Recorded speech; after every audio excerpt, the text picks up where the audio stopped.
I'm gonna go get alcohol. Yep, and then I'm gonna go check to see if be my a kids few are yet. actually Sorry, in bed. guys. God damn it. Well, hi everyone. I guess we're live.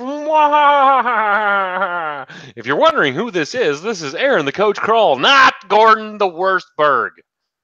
Oh my God. Is that what I sound like? It is what I sound like. Oh well. How did you? Oh, you were I listening had to YouTube yourself going. on YouTube?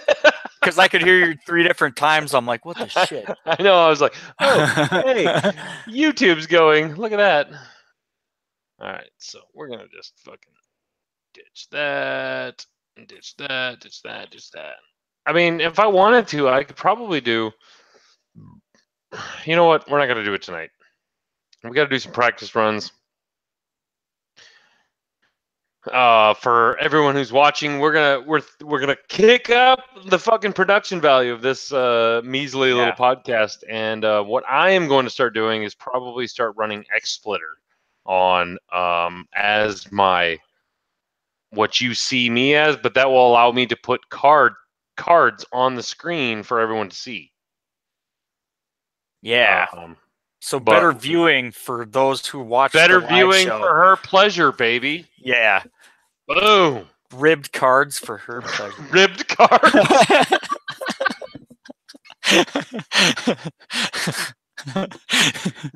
Ribbed cards for her pleasure, AJ. Mm-hmm. Boom. It's all right. She's not watching and we're not recording yet, so she'll never know. But we're still live. Yeah, damn it. Live. I'm going to go check to see if the kids actually went to bed because my wife just fled the back door. I'm back. I am, man, I didn't realize how crazy shit could go off the rails when I'm not here. I mean, fuck. Who invited this Gordon guy anyway? My goodness. She will.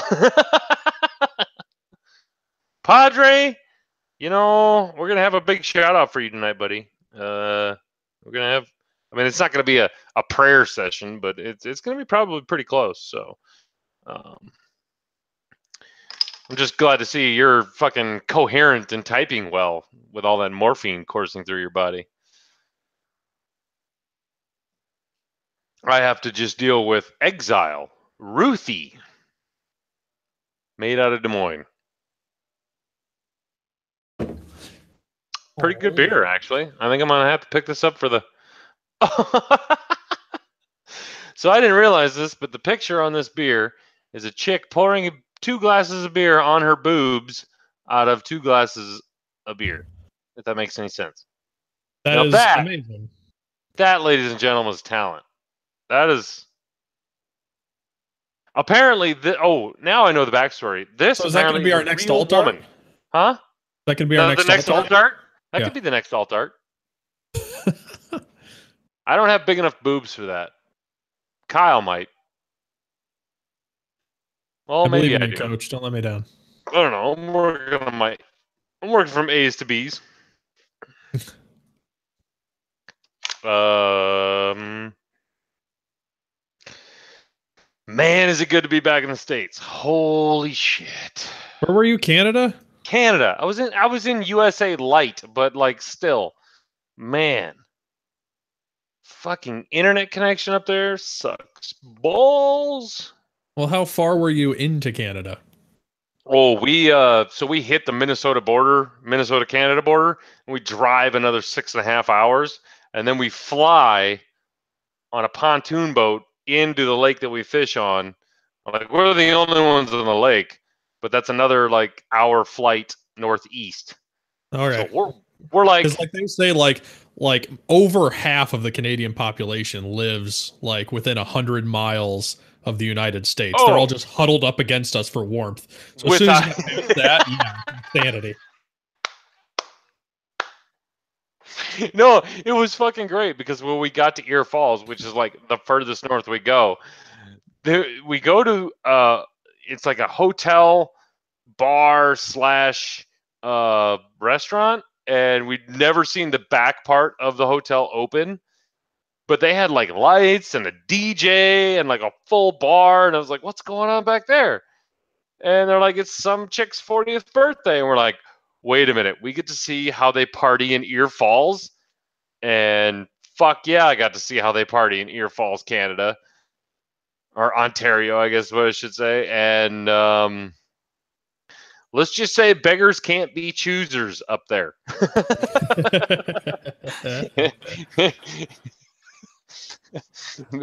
The dance floor was full. Let's just say that. And then I had to wade my ass in there because, you know, obviously, get a few drinks. Did you do any of the crisscross jumping? The patented crisscross jump? I can't believe you guys didn't mention us dancing at that party during the last episode. That was fantastic. I saw that video. It was interesting. Many of Jameson's were taken. Many of Jameson's were attained during the making of that film. Yes. No Gordon rule there. Nope. No, fuck no. So how did Gordon do? I mean, the show went well. Yeah. He was trying way too much to be like over prepared. I got that. He was trying really hard. Yeah. He didn't want to disappoint. And he didn't. I'm sorry. That whole fucking milk and cookies thing was dynamite gold. Oh, did I have a gut ache though, eating half the container of cookies? Oh but man! it was worth it. Since I started this whole running thing, I've been kind of tracking my weight just to see how it does, and I spiked that night. just a giant amount of milk in me. Yep. Riboflavin. You guys in the fucking green milk. Oh my god! I tried to watch The Last Jedi on Netflix last night. Yeah. I couldn't fucking do it. You couldn't finish it because you even knew because you knew how it was going to end. You didn't even need to get there, did you? I got up to where Poe and Hux were having like the little conversation amongst each other, like, yeah, I'll hold for Hux. And yeah. I know that's like the first 10 minutes of the movie, and I had to shut it off. I couldn't do it. Oh, that's like the most hilarious part. He's just fucking with him. Oh no, that was. I think what it did was it solidified my hatred for Hux. Like they could have found somebody way better for that role. Well, I think like the one thing that got explained to me that I think made my appreciation of how shitty the First Order is like even better. Is that they said that think of the First Order as like good old boy hillbillies that were like out in the Outer Rim that ran away from the insanity of the Empire failing and kind of picked up their ideals and tried to come back and do something with it. So they didn't have the skill of the Empire. They didn't have, you know, like the awesomeness that the Empire had. And that's why when you see them in those battles and the one guy's like, why didn't we launch our TIE fighters like 10 minutes ago?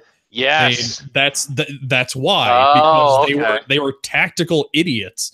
They're just, you know, basically riding in on their pickup trucks with whatever rifles that they could pull out of their house when they got done playing their banjos. That makes sense. Yeah, when you think of it that way, it's like them being dumb just makes more sense. And them being like, fuck it, those guys built a Death Star, we're gonna build one bigger. Like it makes a lot more sense. Hold my beer. Fuck them. Oh, yes. Death Star my ass. We gonna crush suns, bitch.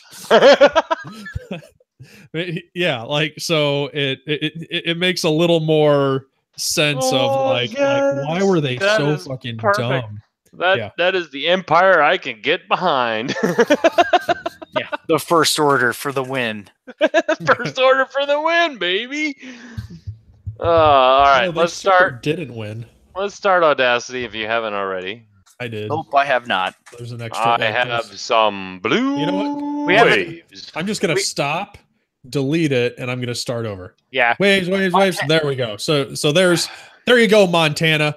I just saved you 17 minutes of bullshit listening to. That's right. Well, see, the thing is, too, is like He hasn't been adding any of the extra nuggets in, so having all that extra stuff in there doesn't really hear that, Montana? He's calling you a slacker. Yeah. Where's the extra nuggets after the nubs?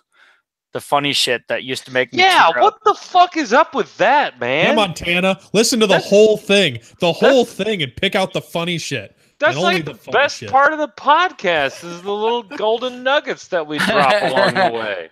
And they don't get remembered. And you have to have them at the end so they're emphasized. We know he's listening. He can jump in anytime. That's what he does. He'll make a comment. He'll make a comment in a YouTube thing. Just wait. Come on, freaking Wizard of Oz. We want our golden nuggets back. Thank Gordon and the cookies. Montana to aisle 3. Montana to aisle 3. That's awesome. Dude, I don't know if I should be allowed to have that microphone.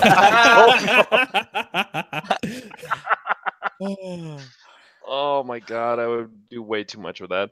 Okay. I think I have my notes scribbled in on the show notes enough to where I'm satisfied. Yeah. All right. Let's start this baby. Yay. Snaps. Ready. 3, 2, 1. Was I fast? I was fast. That was fast, but I was ready. Yeah, we got it. Well, you guys yell at me for snaps all the fucking time, so. Because you're like inconsistent, fast or slow, whatever. But when you're like 3, 2, 1, snap, you're like, what the shit, dude? 3 and 2 was like big, and 2 and 1 was small. And I don't know when to snap. It's like snap twice or. That's how we roll. I came from a marching band. We have set metronome and it never changes. And 3, 2. Good morning, XWing! Hey, this is not a test. This is OCX Radio. Time to rocket from the Delta Pilot to the 4BZ. Welcome, ladies and gentlemen, to the OCX Radio Podcast, coming to you live from downtown Orange City, Iowa. My name is Aaron the Coach Kroll, and joined with me today is none other than Chris Darth Chico Brown. We've missed you, Coach. Why did you leave us? I missed you guys. Why did you leave us, Coach? Don't ever leave me again! I needed a break. My God, did I need a break? Do you know how nice it is not to have internet for a full week? It's awesome. I recommend it to anyone. Yeah, the week I was in Ireland last summer, I didn't want to pay the like $40 a day for a data plan, so I just didn't use internet until we got back to the hotel that night, and like it felt great. Yeah, it was fantastic. Other than the 95 fucking degrees, no wind, no air conditioning, 95 degrees in Canada, I don't believe you. Yeah, that's what happened. Global warming is real, ladies and gentlemen. It just depends on where you're at. It sucked balls. It was all right though. I mean, I caught a lot of fish, but it's a light crowd, ladies and gentlemen, and that's what happens when the only guy bringing up the rear is none other than Kyle. Are we still calling you the game changer? Because I don't know, man. I feel like that ship has sailed. It's a game changer. It was a game changer. Okay. As long as 1.0 is still a valid playable thing, bringing up the rear, Kyle, the game changer, stews. Yes, and it's good to be back. I almost forgot that it was Wednesday because for some reason I felt like we just recorded last week's episode 2 days ago, but that's how time works in the summer. Oh, really? Gordon was that good, huh? He was that good that he just... His fucking awesomeness just rained on for 6 days after that? That's okay. That makes me feel good. All right. No, it's because we're operating in a parallel dimension. there's already a petition to have him as the OCX radio host anyway. Yeah, so, did you see the little there was also a petition to have the townies take over the show permanently, but we see where that went.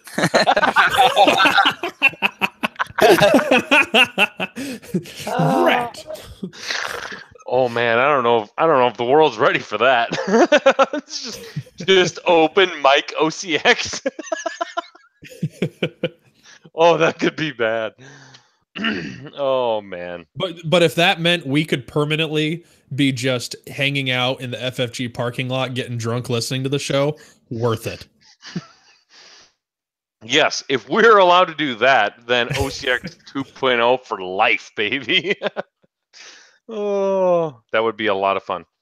Okay, well, hey guys, I'm back, and a lot of things happened, but we need to take care of some house cleaning stuff first. I did listen to last week's episode because I feel like I owed that to Gordon. Man, he did a good job, guys. I know these are very big shoes to fill, and he was a little nervous. You could tell he was a little nervous, but he got through it very well. I feel like halfway through the episode, he was channeling a little bit of Coach and just cutting the fuck out of all of you guys and just talking over everyone. But I'm going to totally fucking skip shout-outs and just say, Gordon, I love you, buddy. Thank you for doing that for me. The show was awesome. I loved it. And holy crap, did we burn through a lot of content. Yeah, you guys did. That was ridiculous. And what do you think about this card? That is way too much content. Probably like fried half of our audience's brain just talking about way too much shit. Oh, man. But I always said he's basically OCX anyway, and I think he just solidified it. We seem to be the lifeboat for all fledgling podcasts out there.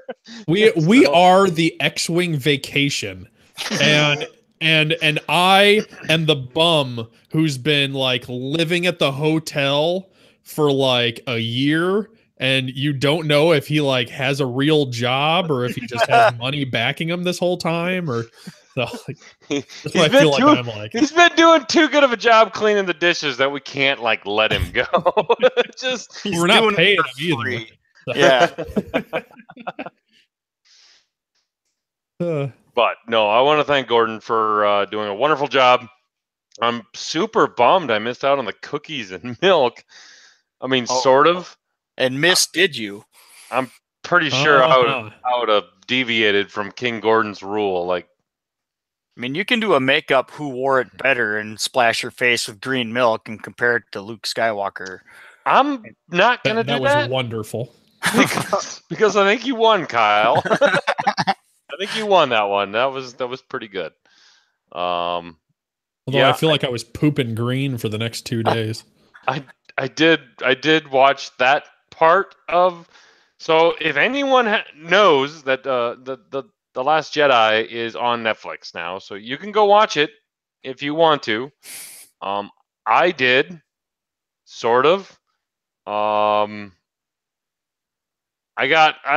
skipped a lot, and I was like, the worst part was I skipped to the point where it's like, oh, this is where Rey learns some stuff. Maybe I missed out. Nope, it was where he was walking to go drink the green milk, and I'm like, man, who fucking let that go on the script thing? But it was just a bad scene. It was terrible.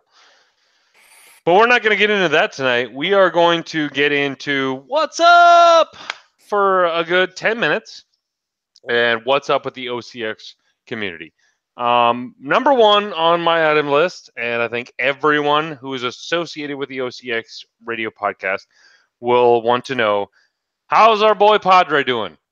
Padre, if you haven't known or have been out of the loop or out of the country for a week, like this guy, is in the hospital. He is okay, so don't worry too much. He's doing fine, but he's had some stuff done. I don't know the exact extent. I don't get into that. But he's doing well, and he is sending all of us his love. So we're going to send all of our love back to him. Padre, you might be getting something in the form of a strippergram. Maybe. We're working on it. We just need to figure out what not hotel room, like I told Mark. You're not in a hotel. You're in a hospital. If nothing's going to encourage your ass to recover faster and get the hell out of there before you receive this strippergram, I don't know what will. We just got to find a stripper who knows who Sabine is and was willing to dress up as her. Yeah, well, you totally just blew the whole fucking surprise. But yeah, we're gonna try to find a stripper to dress up as Sabine and just give Padre a little rise in blood pressure. You know what I mean? Check to see if everything's working. So anyway, all of our best wishes out to Padre. So if you can, go ahead and message him, say you're thinking of him. Best wishes and all of that. As far as we know, he will still be around for a while. Yeah. And we wish that to be true. So, Padre, you can't leave us yet. Also, Uncle Mark, I know that he hasn't been on for a while, and there is a reason why. His wife has had some complications medically as well, and went in for a big surgery, I believe. If I'm wrong, somebody can mistake me that, but she's been in the hospital for a while. She finally got out. She's doing well. Mark is teetering on insanity, but that's okay. We're going to just pull him back. Hopefully he's going to be on tonight, possibly after the radio edit break. But send all your well wishes to Uncle Mark's wife and Uncle Mark. Because if you have a wife and you know what it's like for her to go through that, it is a lot more stress on her, but it waves over on the husband as well. So, well wishes to both of the Tippets.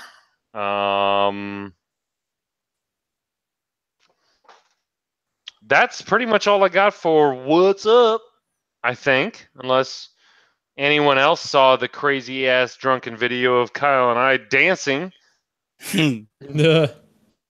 Because that was awesome, and that's how we roll. So that's right. Other than that, I think we got some news, guys. I mean, yeah, it's a weird news week, right? Weird. Like we feel like we got. Am I the only one that feels like we're getting a ton of stuff? But it's like, we already knew that. Yeah, that a video came out today of a guy doing an unboxing of the new core set, and we're like, hell yeah, unboxing the new core set. There's a rule book in there. And then what does he do? He doesn't show the damn rule book. He showed like one page. And like, the one page had nothing new on it except for like some stuff about tractor beam tokens, which I think we already knew, but it had it all spelled out in there. Like, holy crap. It's like, turn the page to the other stuff. Like, so for a little context, it was Bell of Lost Souls did an unboxing video of the core set of the 2.0 XWing core set. and he had everything in there. And basically what he did, he's like, oh, this is the rule book. He just like, he's like, of course, you know what these things are. Which, to his credit, I feel like he was making a video for people who like wanted to see the core set, what ships were in there, what, upgrade cards and stuff like that were in there. Something as like advertisement more for FFG than a community knowledge thing. It wasn't for the hardcore X-Wing players to learn something new. Which is kind of sad for the hardcore X-Wing players that want to learn something new. But let me ask you this: it's Bell of Lost Souls, right? They're not chumps. They know what they're doing. Like they had to have known. Like we've seen everything else. They're just trolling. That's what they're doing. The fuck. We want the rule book. It's right there. It's in your hand. Just then all the comments underneath that section, like in the video, was just a whole bunch of people going, "The rule book, do the thing, the rule book." Believe me, I reached out to everyone I possibly know. I was like, "Who the fuck knows somebody at the Bell of Lost Souls? Because I need pictures of the rule book for tonight." And it's like take your nice high res video and go, like, here's the book. Page 1, hold for 5 seconds so everybody can go frame by frame and just keep going all the way through it. You don't have to say a word. Just post that video and a little link to your Patreon, and I bet everyone would give you like $20 just for spoiling that. I know I would. They didn't have to do 5 seconds. They just needed to like flip through every page. Because believe me, we've gotten pretty good at fucking pausing at the right moment. Goddamn flip book, just like, there we go. Like, have fun with that, internet. Here's the rule book, page 1, and then just like clumps 5 pages together. Oh, look, conveniently we're at the back. Like, I'm like, no. Hey, at least we know that dropping a bomb and launching a bomb are different. If you haven't picked that one up. Oh, dropping is out the back, launching is out the front. Okay. That's the only thing I could pretty much parse from clicking play pause, play pause, play pause, play pause until it finally got right on that. He hit a mid page, and that's all I got out of that one. I'm impressed you got that. I didn't even see that one. So you weren't as bored at work as I was today. No, I can't get YouTube at work, so I have to do it off my phone, and that's just not possible. No, I had that was pretty much the big one, is between dropping and launching bombs. I mean, it's pretty self-explanatory, I guess. Yeah, it's what it should be, right? It's what it should be. Yeah, dropping it's specifically declared as different. Instead of like in 1.0 where it was the same for a while, but then it was one triggered from another, and it just got weird. And then they had to declare it as like, no, you can only do this once, and just, ugh. Yeah, it was pretty bad. They fixed it. Hooray, good. But that was pretty big. But I guess the one big thing we can talk about is we got to find out a little bit more about Lando's Falcon. That we did. It's super weird calling it Lando's Falcon. I don't know. It just doesn't sound right. Well, can we start with just one piece that I know isn't in the show notes, but I feel like it has to be mentioned. Blasphemy! Yes, I'm going to deviate from the show notes. I am not sorry. Take it away, coach. That little fucking nub thing on the front, flying as a standalone ship, is the dumbest fucking looking thing on the planet. I mean, could you imagine sitting down at a table with just a few of those? I mean, like, you want to talk about ugly ships? It's like I would rather fall in love with a TIE Punisher than look at that thing. Okay. Like so that thing needs to be docked in the Falcon. I'm just going to go right out. There are generic of those, right? There's a generic. No. There's no generics? The base one is the autopilot drone, and it's limited. Oh, damn it. So how many are there? There's 3 of them? 3 that we know of. With how templates go front and back, like, it feels like there should be 4 of them. There should be 4. Like, why would there ever be just 3? What I'm saying is I'm super looking forward to the Pac-Man ghost colors. And someone just flies 4 of them. Oh, good. They don't do anything. They don't fucking shoot you. It doesn't even show or is that the dial for the escape pod that they showed? Yes, that's the dial for the escape pod, which it's bonkers slow and can't turn for shit. Like, it is, it's basically a lambda dial with a K turn, right? Wait, time the fuck out. That thing has a K turn, but the lambda doesn't? No, the lambda's too big for a K turn. Yeah, this thing has a K turn. Can you imagine K turning? I suppose, yeah. This thing should have a white K turn. The escape pod? It's an escape pod. It shouldn't have a K turn. Escape pod's going one direction. Mm-hmm. It's got a K-turn on it, doesn't it? It has a K-turn. Which, sure. Okay. Yeah. Yep. All right, that's neither here nor there. Chico got his point out. Yes, it is a stupid fucking looking ship. And, well, it's not even a ship. It's just like, would people field that alone? I don't know. I wouldn't. Now, well, I mean, okay, maybe we're skipping. Every podcast always says every episode nowadays. Maybe we're skipping. Okay, I don't see it on the show notes, so I'm going to add it. One thing that the escape pod does do is it allows the pilot, where the escape pod is attached to have the same ability. Correct? Yeah, but we covered that the last time when they. Fine. That's why I didn't put it in there, because they gave us a little peek of that the last time we brought it up. All right. Yep, well, that's absolutely true, Coach. Then fine. On with Lando's Falcon. Ladies and gentlemen, we have the dial for it. That's crazy. That's pretty awesome. We don't have the dial for that. We have the dial for the escape pod. Then I don't even know. I'm done. It says Lando's fucking Falcon on the show notes. Yeah. I just threw my pen, and I don't know where That's because I just found out that I was dumb and wrote that in there instead of it being the Falcons that's the escape pod. That's why I had to ask Chico right before we got to it. Right. They've only showed us the escape pod dial. Right. We all assume it's the same dial as the regular Falcon. Just kind of I don't think there would be any reason why it would not be the same dial. Right. Well, it's not going to have a hard one. In fact, it should be a worse dial because the upgrades that Han did. All right. You would think that, but then they went and said, you know what? We're going to make its primary exactly the same, even though it's different guns on it. It's not the quad turbo lasers. It's the little shitty ass fucking gun. They're like, and they teased us by putting the printed value. It's like, oh, we're going to put a 2 on this. And then, later on, we're going to have a card. It's like, it's 3 now. Like, have fun with that being 12 points.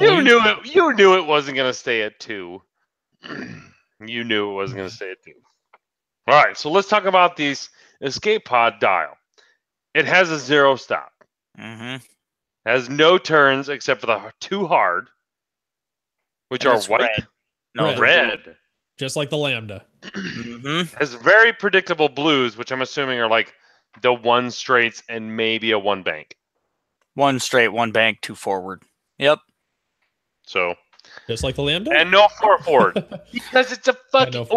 Wait. Time the fuck out. How does an escape pod not have a 5 straight green? Because maneuvers are blue now? It's an escape pod. Oh, shit. Fuck. God damn. But yeah, I get your point is like, oh, fuck this, and just get out. It's an escape pod. It's supposed to be fucking just... I'm sorry, ladies and gentlemen, we're escaping now, so buckle in and get ready for some fucking G's, because we're going to go fast. Maybe there's an upgrade card that we haven't seen yet called Nope the Fuck Out. And it's just give yourself a 5 forward plus a boost. That sounds like an OCX 2.0 card. The fuck out. And we're just going to call it Hold My Beer. Maybe that'll be turn all 5 forwards blue. Maybe that'll be the pilot card that we haven't seen. We have autopilot drone, outer rim pioneer, L337, and little bitch boy. Let's get out of here. Maybe that's what it'll be. The mutineer.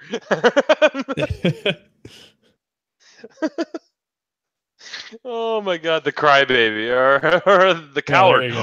What's just called the coward? Its dial is nothing but a 5 straight green. Oh my god. And it has a native barrel roll. That's it. Mm-hmm. Okay, so I think that can cover the escape pod. It's pretty much there for the added pilot ability, and the fact that you can use shields instead of your own. Right. I mean, let's be honest. Was that discussed last? 90% of what this is used. Yeah, 90% of what this thing is going to be used for is as a docked ship. I mean, just like the attack shuttle on the Ghost. I mean, this thing's going to be docked most of the time. Like, I don't see a lot of situations where this thing is going to pop out and be like, "Oh man, now it's super useful," unless you need one of those. Oh, it's going to be a game changer. Credit to Catch. D. Yoon is definitely going to have to buy five fucking scum Falcons for his crazy escape collectors, list. so he can have 5 escape pods. That'd be funny. Moving on, I think we're good with the escape pod. Han Solo basically fucking has trick shot for offense and defense. Yep, that's what I love about him. Now, this is his pilot card, not his crew card. We already went over the crew card, but holy balls, right? But it's also on defending. So like he really likes being in the asteroids. Like and I think that's really cool, really thematic. You know, he's just flying into the asteroids and be like, "Fuck it, let's go." I mean, just like in the movies. So you're basically, you have a 3 attack Han and a 3 defense Han, because you're rolling 1 additional dice for the attack being obstructed back at you. Yeah. And you get an additional 1 for it being obstructed because you're Han Solo. So you're getting a 3 agility Millennium Falcon. And then might as well awesome. throw stealth device on there. Yeah, because woo! You can have 4 defense. There's no way they're gonna let that on there. Because I think it's small ship only. But I like where you're going. I thought it was interesting that he's at Initiative 6. Mm-hmm. Because he's a young Han, but I mean, he is considered one of the best pilots in the galaxy. Okay, so let's go over this. There's been debate over why young Han Solo is a PS6 and old Han Solo is a PS6. I'm getting up there in age, and I remember I used to be a lot better at things that I'm no longer good at because I was young. But I make up for it in wisdom. See? So there's 2 aspects of being a good pilot. Ooh, so what you're saying is there's reflexes and wisdom that reflect in a pilot's initiative skill. Correct. Yeah, and I think it's nice that they've given him a 6, just because, you know, when you look at it just with like some of the movies where like he's not in the Falcon, you're like, oh, he's just, you know, generic smuggler dude. You know, he jumps on his ship and he's flying it like a generic smuggler dude, nothing fancy. But in a lot of the books and stuff, they've shown him to be somebody with like incredibly good reflexes, you know, knows how to handle his ship just perfectly. You know, he did, you know, some time as like swoop racing, you know, those little speeder bikes that they had in Ewoks. You know, he did that, and that was the whole background story with him and Dengar, is that, you know, he like, you know, caused Dengar to get in like some big fucking wreck. His face. Yeah. So, you know, him being like, you know, like with really good reflexes and all that stuff is, you know, kind of makes sense. I don't have any problem with Han being a 6. I mean, it's Han. Come on. He obviously showed in the movies, or in the movie, Solo, that he's like, I can fucking pilot anything. Just whatever. What is interesting is how many Initiative 6s do the scum have over everyone else? Are they keeping it the same, or do they just not care? It seems like a lot of the 6s have been left for like more of the elite things. So like Luke, well, was Luke a 6? I know Vader was a 6. Luke was a 5. Okay. Luke was a 5. Vader's like, 6. Vader. Wedge is a 6. Yeah, it seems like they've been leaving it for like the elite pilots, and I really like that. It's like leaving the top end for the top end. And now that we don't have veteran instincts and adaptability plaguing everything, the elites are going to stay elite. So it's going to feel like that.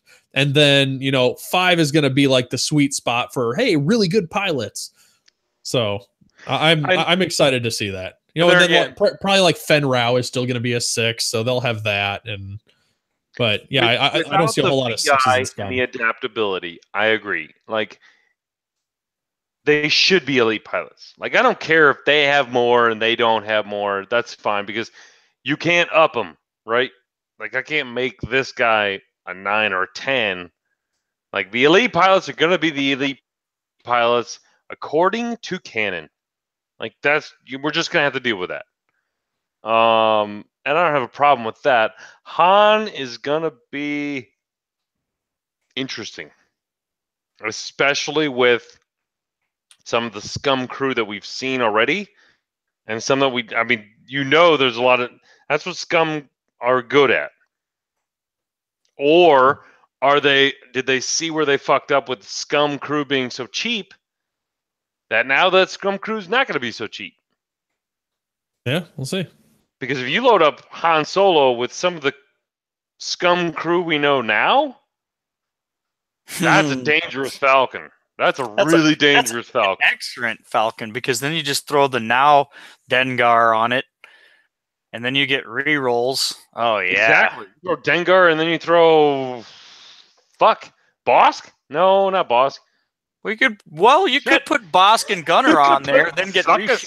You could put Zuckus on him and I don't care. I get rerolls anyway. Yeah, or you could put Tactician Gunner on it. That way you can stress it, take another shot, and then get an additional attack die because it's stressed now. And we know from the threat cards that Han is getting an EPT as well. So there again, I think they got their ducks in line. I think they figured it all out. But I'm just saying, Han Scum pilot right now is looking. He's at a 2 attack dice though, isn't it? Lando pilot. Maybe I'm skipping through. No, it's we'll get to it later. But or is it Lando the pilot? title? It's a title. We'll get there later. Okay, we'll get there later. All right, let's just keep going then. L337. Leet. So right now, as I can parse, she makes your 2 to 3 banks blue, which is huge. When you're not shielded. When you're not shielded. Oh, when you're not shielded. Okay. Which you only have to take 3 damage to do that. Yep. And then that's not including the shields that you can take from your docked ship if you have that. Correct. So if the actual Millennium Falcon itself is down shields, you can have 2 to 3 banks that are blue, but then you can start using the shields from your escape pod, because that's technically a non-shielded Falcon, correct? Right. Yeah, so you still have shields left on your escape pod, even though the Falcon doesn't. So you got, 2 shields to play with? That's a very interesting trick. Yeah. So, it all of a sudden becomes that way. And with this ship, you're expecting to lose shields, pretty quick as things start pummeling at you. So I would imagine, by the time you do your first stressful thing, you're gonna end up with, all those blue maneuvers. So it'll be interesting. But there's so many other cards with L337 involved that I'm wondering how much play this one will get, because of its low pilot skill and because of the opportunity cost of not being able to use the crew or the escape shuttle card with L337. So we'll see. So her crew, obviously moving on to, she's in 2 places, which is weird because we don't even have a K2SO, goddammit, but whatever. I liked L3337. She's got a robotic booty, and she was a great character. I loved her. The crew card. You can flip the card to make the opponent re-roll all dice. Now, attack dice. Is it only attack dice, or is it? If you do, the attacker must re-roll all attack. If you're the defender, now you can flip her over, and the attacker has to re-roll all their attack dice. Yes. Now, what do you think is on the other side? That's a good question. Because there's something on there. Well, unless it's do we know there's something on there? It says start with this side up, and then discusses flipping the card. Oh. So if it's not getting flipped to like something, wouldn't they just say discard this card? You know, it's probably a condition that you have to meet on the back side to where you can flip her back over. Okay. Can we maybe speculate? Sense. Can we maybe speculate? Would they be dumb enough to do this? That the back side of her is basically her pilot ability? Oh, hey, wait. And I think the article is giving us the answer. So do you have the article up? I have the article up, yes. Okay, so you have L337's crew card, and it says set up, equip this side face up. When you defend, you may flip this card. If you do, the attacker must reroll all attack dice. Oh. The exact next card in the list is L337's programming, where she's integrated with the ship, and it says if you are not shielded, decrease the difficulty of your bank maneuvers. So just like her pilot ability. Called it. And then in the article, it says, alternatively, you can have her join crew of any of your scum ships with an available crew slot. If you do, she can force the ship attacking you to reroll all their attack dice before integrating with her ship and giving it the same navigational boost she gives the Falcon while she's that's so you awesome. Can take her as a crew and just download her into any ship she's crewing with. That's awesome. That is. Wait a minute. Holy cow. Wait a minute. What? That's cool. That is cool. That is very creative, FFG. Put her on Dengar. How that works. That way, the Jumpmaster can have more greens again. BANANAS. That is fucking bananas. Right? Holy shit. Wow, that is cool. Okay, that is cool. I gotta have a chub off that one. That's pretty neat. And it's so thematic. I know. Like that is straight from the movie. That's perfect. Game changer. The game changer. Game changer. Thank you, Catch. Wow. That's really neat. That is really neat. I like that a lot. Neat's neat. Oh. Oh. Okay. That's from you. That's kind of cool. Okay. Everybody put your hard-ons away and let's move on to that. So it says before and after they mob or just before? Before we move on, we have to give L337 the official Wayne's World.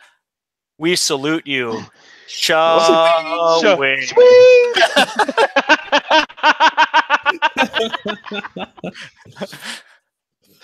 Okay, so we have the tweak. Oh. And we're going to shorten it down to just L37 swing. Oh my God. And that's going to be what gets us pulled from YouTube. Wayne's World, party time. I wonder how much of our audience knows of Wayne's World.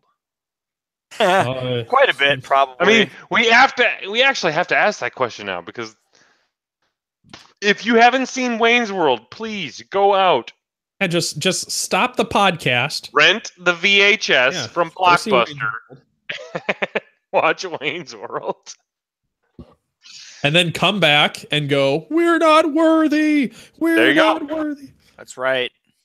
We expect that kind of treatment. Oh, that's our new radio edit.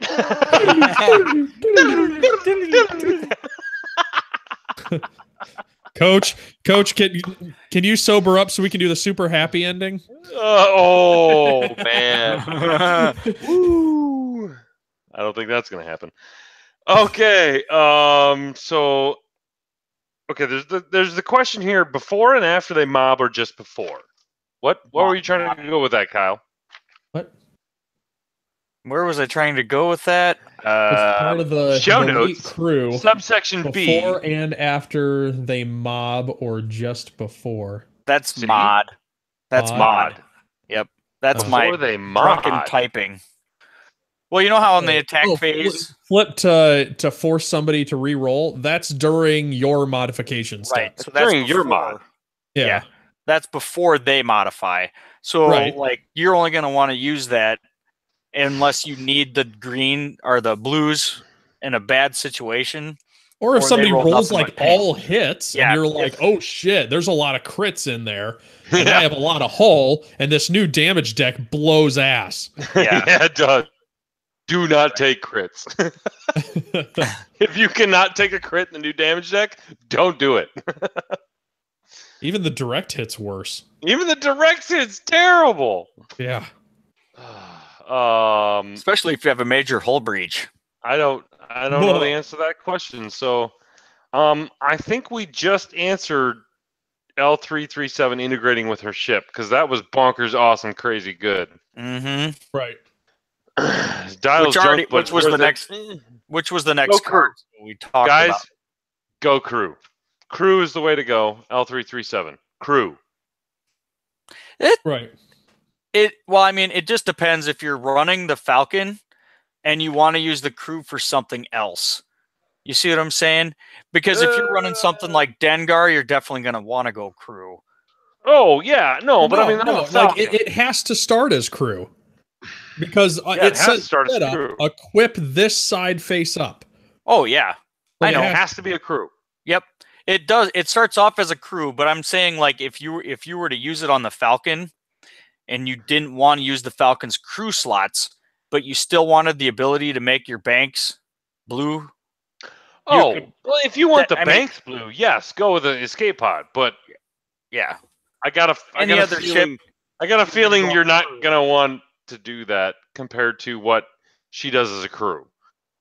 Like, take the floating fucking proton bomb. Take L337 as a crew. I don't think we're gonna see her on the Falcon, and anyway. Mm-hmm. I got a feeling that this is tailor-made for Dengar.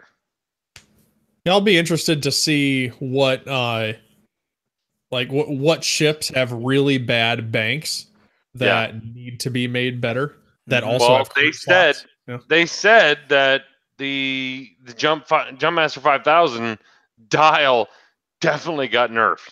Right, there's more reds on it now. They said that. So if this makes your banks, it says all banks. So yeah, now you can go right and left. Happy fucking days for Dengar, man.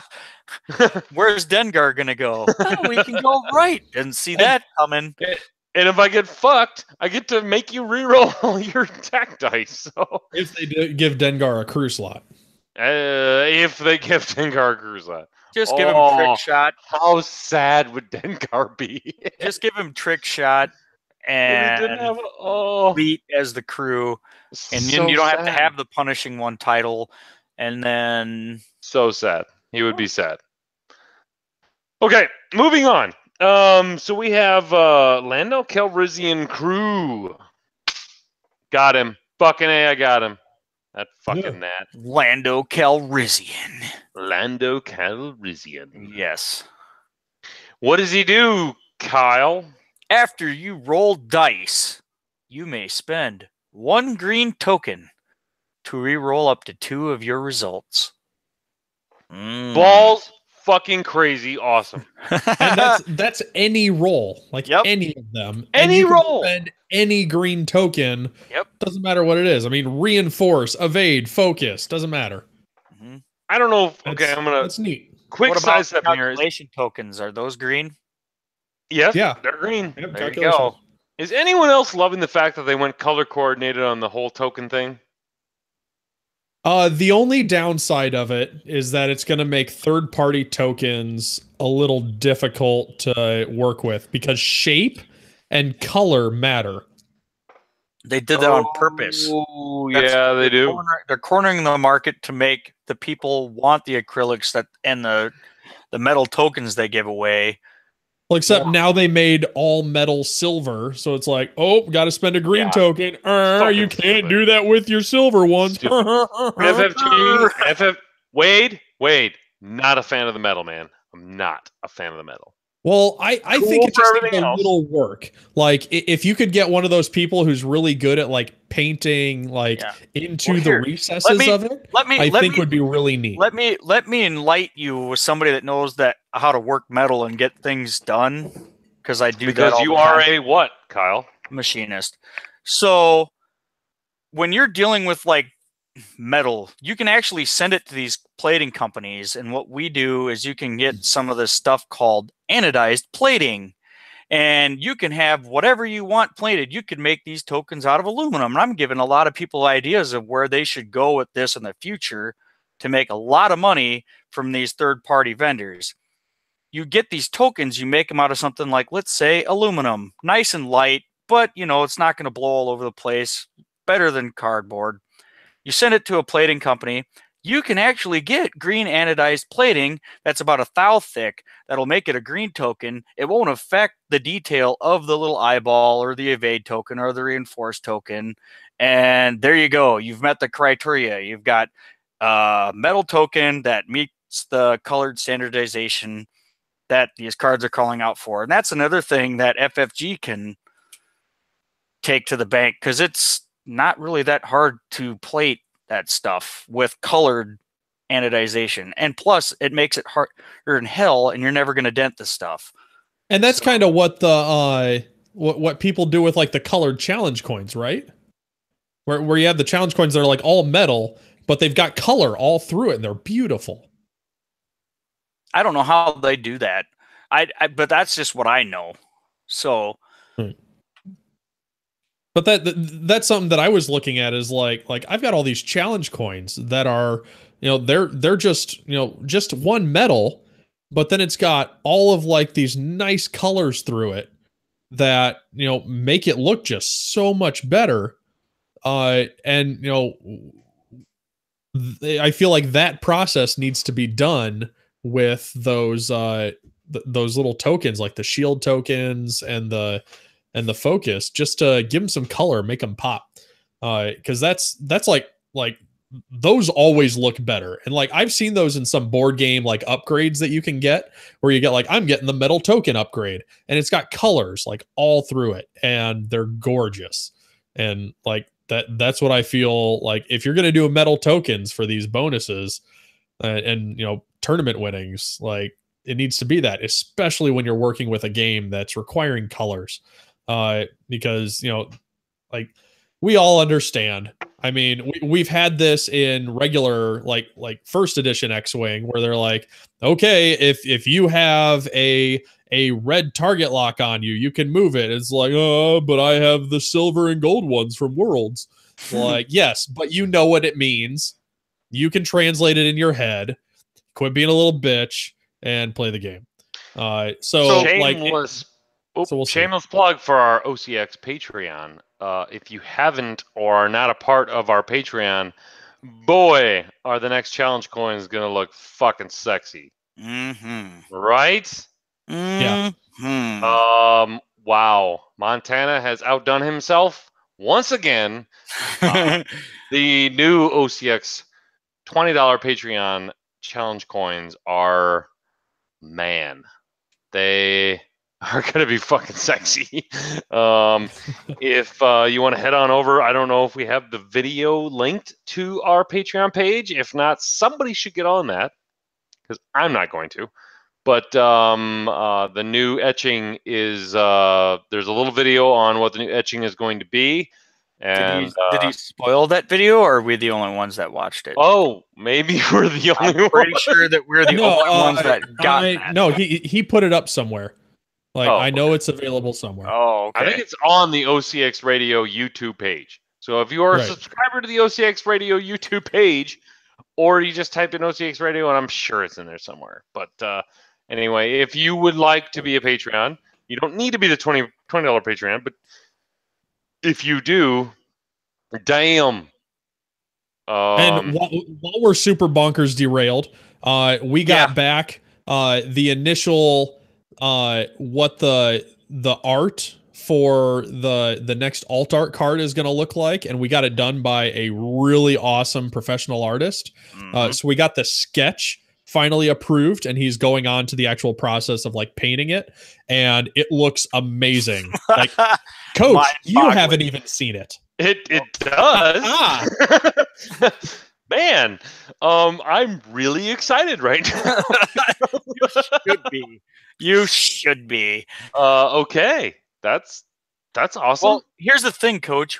You do all the stuff with like the shirts and mailing all that crap out.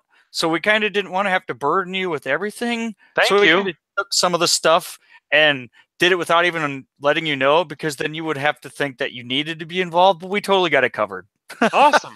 That is a very nice way of telling me that you just got cut the fuck out. No, we'll, like, I am totally fine with. Coach, do you have Facebook open? Probably not. Well, if you do, while you guys figure that out, I'm going to finish up like Lando Crew. right How's now. that sound? Yeah. Go ahead, Kyle. Okay. So with this Lando Crew thing, right? Let's say you wanted to take the Recon Specialist and get 2 focus tokens. I don't even know if it's called Recon Specialist anymore because I forgot, but you know what I'm talking about. Yeah, there is something in there. Oh yeah, you just saw the picture? And that looked good. Damn. So, but how many times would you like to be able to re-roll your defense dice? Like anyone? Oh God! You have the Lando only converted to the Empire. You save those focus tokens. Going, I don't know if I want to modify that one focus on my attack because I'm going to save it for my defense. And then you roll your defense, and then you end the turn not using your focus token, but Lando will let you spend that focus token to reroll all of your shittily rolled evade dice. I like that. Yeah. Yeah, I'm excited for that. Oh my God, he's so good. He's so good. We got 2 more to go. Okay, so Kira. It's just a weird piece of artwork. She's just like staring just into nothingness. Like staring into Maul's beautiful red eyes. Ooh, yes. His spoiler. His horny head. His horny. It's like, that's what she's doing. She's counting how many horns are on the top of his head. So basically what Kira says is you get to ignore obstacles that are locked. Ignore obstacles for moving and performing attacks. Everything. Yes. Like everything. If that obstacle is locked. Well, no, but not defending. If you're defending, the obstacle still counts. Yeah, because they still have to adhere to it. You don't. Now she is the interesting part that the Minox brought this up. So this is if you have it locked.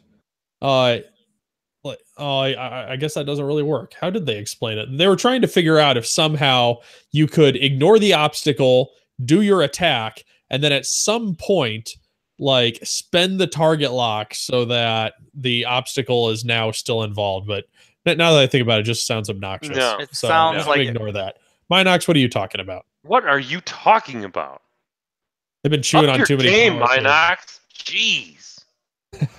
Quit trying to copy us and just get back to the good old-fashioned Minox Squadron stuff.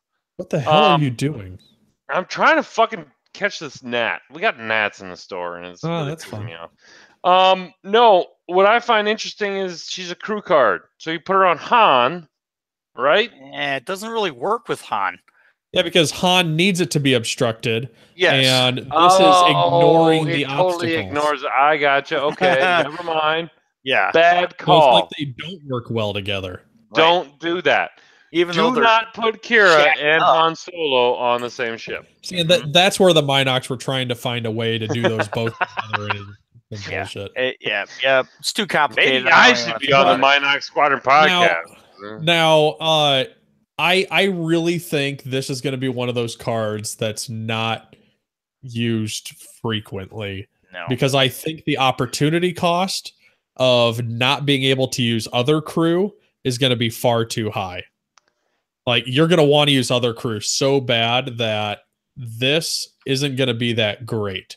You don't have the massive repositioning to go, oh, while I'm moving, I can ignore obstacles. I'm dash. Like, you just don't have that to be able to do like the super, I'm way over here now behind 3 obstacles. Right. I don't see that. What I'm seeing Kira good at is being on. We're talking about scum now, so being on something like what's the Hawk that needs to be within range 1 to 2 to make you pilot skill 0. Paylob? Probably. Paylob. Mm-hmm. Yeah. So if you can now barrel roll, possibly barrel roll onto a rock, so you're getting your defensive mod, and you barrel rolled into range 2, now they're a pilot skill 0. I feel like she's going to be very useful on maybe a support craft. Well, here's the thing that I think would work great with her, and I don't want to interrupt you, but I got to get this out. Okay, so let's say you're running Boba Fett. He already gets native rerolls. He doesn't care if he has an asteroid target lock because he's not going to use it anyway. So you can fly Boba Fett through any obstacle you want without having to worry about not getting a shot, plus getting the rerolls for the enemy within range 1. So that would be some place where I could see her potentially being used. You know what I mean? That's not bad. I just super don't ever see this getting used. Like, if I'm completely honest, because it's a card that just helps like fix shitty maneuvering. If you're maneuvering well, you never need this card. And 2, you have to have the obstacle locked, which means you have to be in range to lock it, which, like, if you're using her ability, then you're probably in the shit anyways, and you're using all your actions to do other stuff. You're not going to want to waste time to lock something a turn ahead, knowing that you're going to need to go over it, and then projecting your movement going through this rock, going, hey, I locked this one. I bet you can't figure out where I'm going to go. It seems obnoxious. And, you know, just like your bullet point says in the fantastic show notes, hot garbage. Hot fucking garbage. She's hot and she's garbage. Yeah. Like, Mother of Dragons needs to keep her feet on the ground. Oh my god, that would be fantastic alt art card. Can we label Kira maybe the alt art card where she's getting the, what is that Drago guy in season 1? Al Drago. I'm gonna go on a limb and say no, I'm not gonna go on a limb because I'm just going to say Kira for right now. What we've seen so far is probably the next Leia Organa of 1.0. That's a sounds cool. Yeah.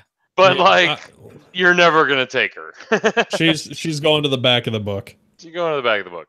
Back of the book. Lando's Millennium Falcon. Title card. Delicious. It says dam as in the water dam, not as in the hot damn. Good extra shields. Who has this card up? I do. Because these show notes are doing me no good. Right. That's why you can click on the link and it will take you there, but you print yours out.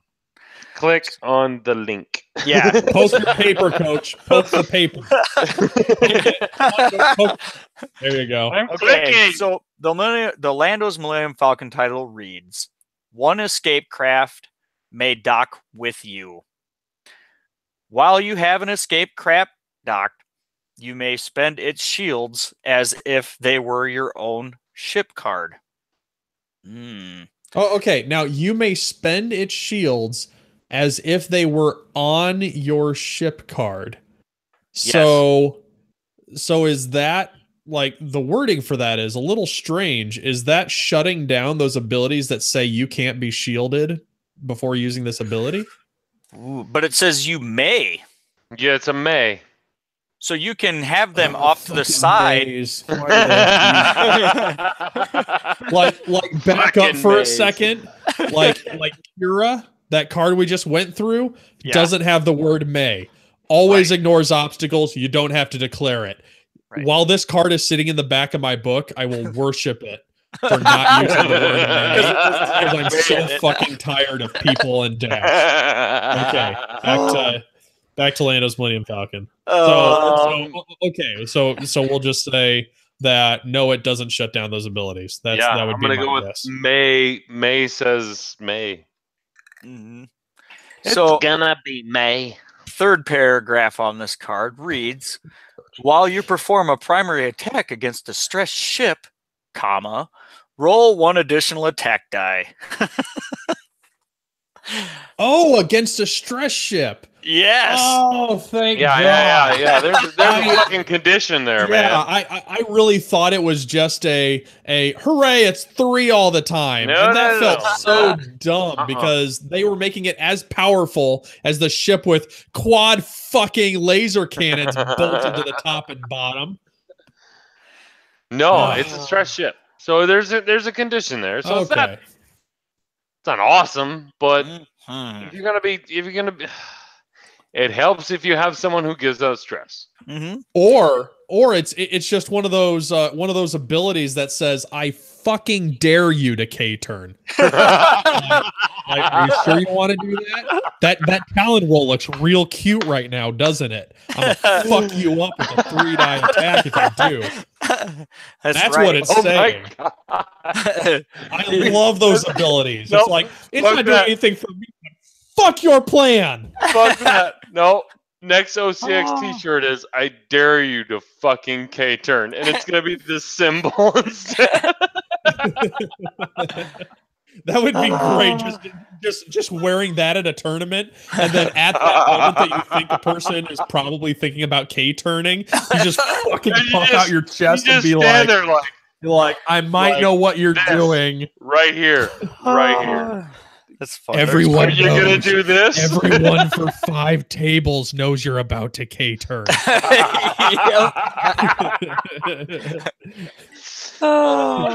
Keep staring at your dial like it's a hard decision. Oh my God. Play.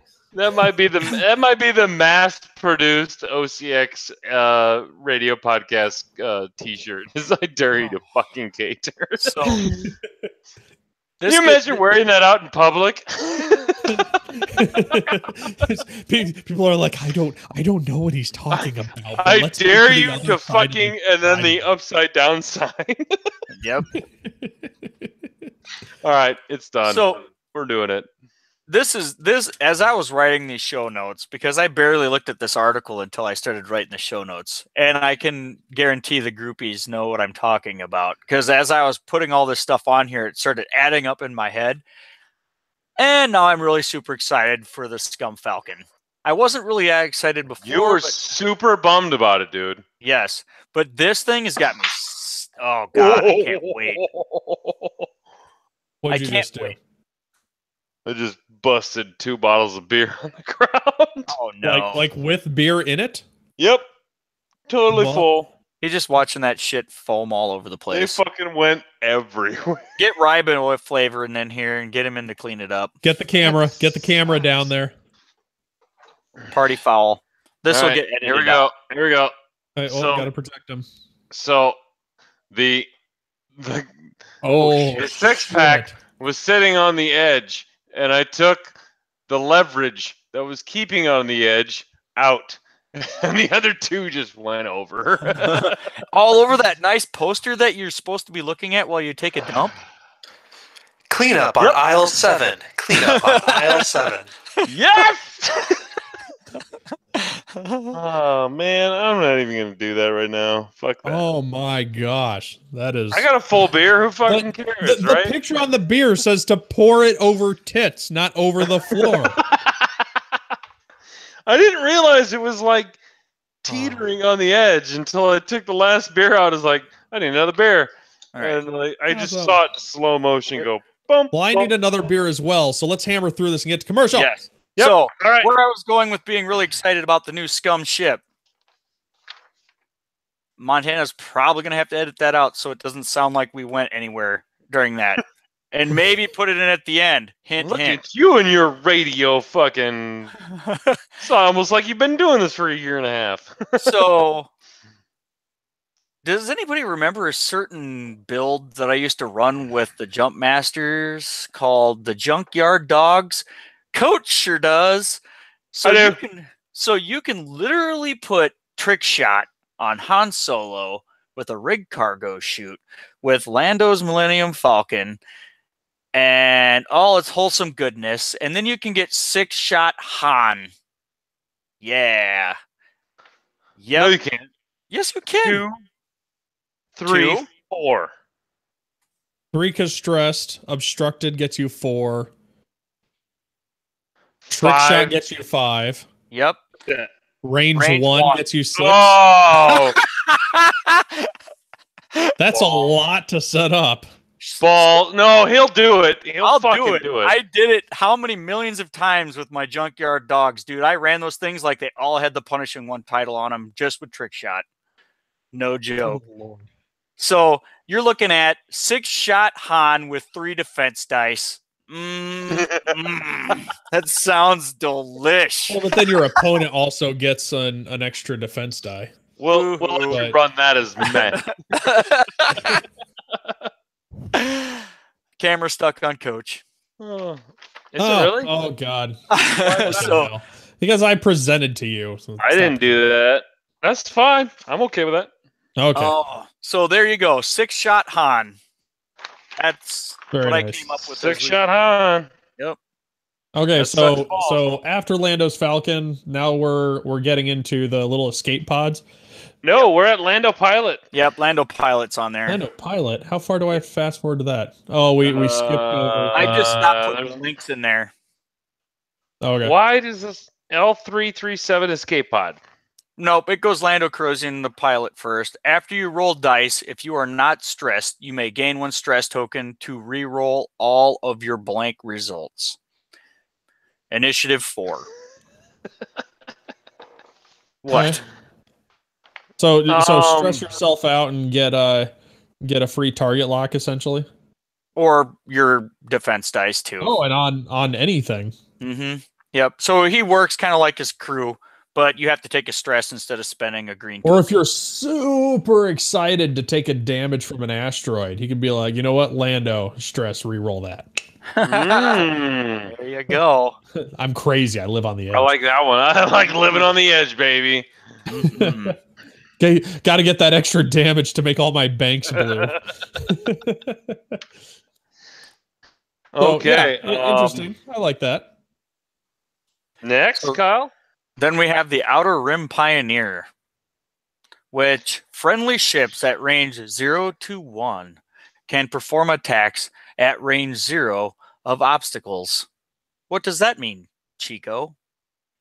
So if you're if the ship is touching an obstacle, so either on it or physically adjacent, it can still shoot. So like, you know, the penalty for being on an asteroid, oh, you don't get to shoot. If you got this thing and it's near you, then you still get to.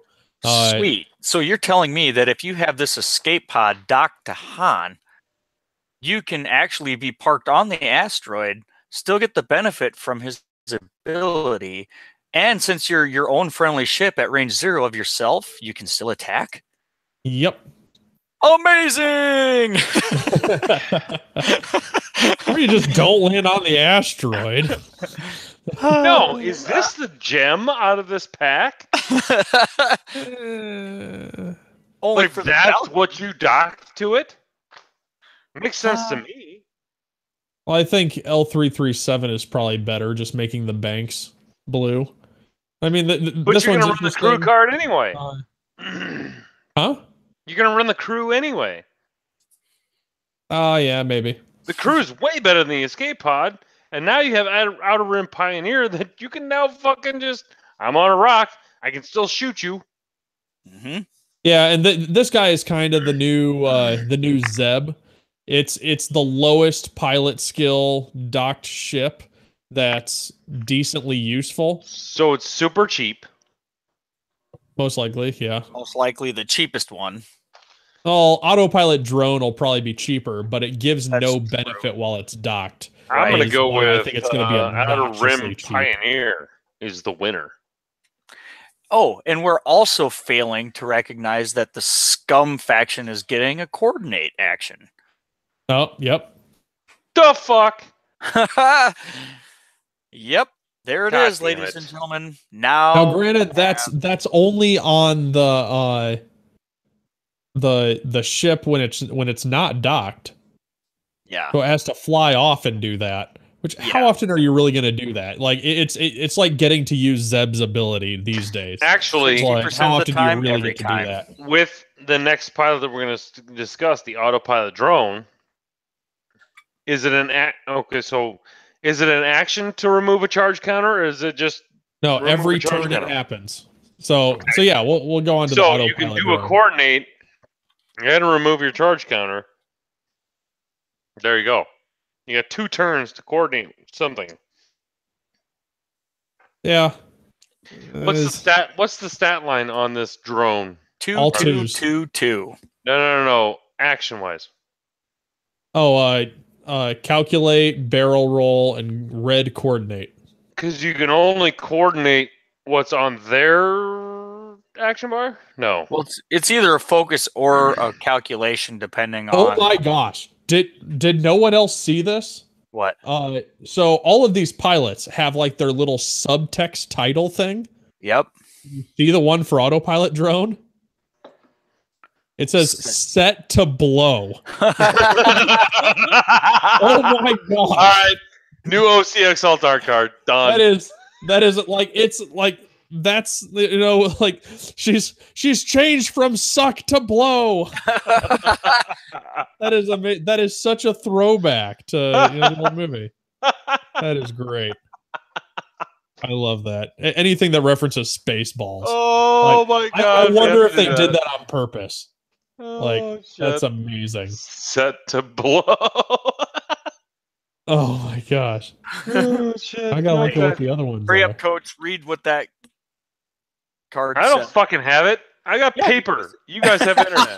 I got it then. So during the system phase, if you're not docked, lose 1 charge. At the end of the activation phase, if you have 0 charges, you are destroyed.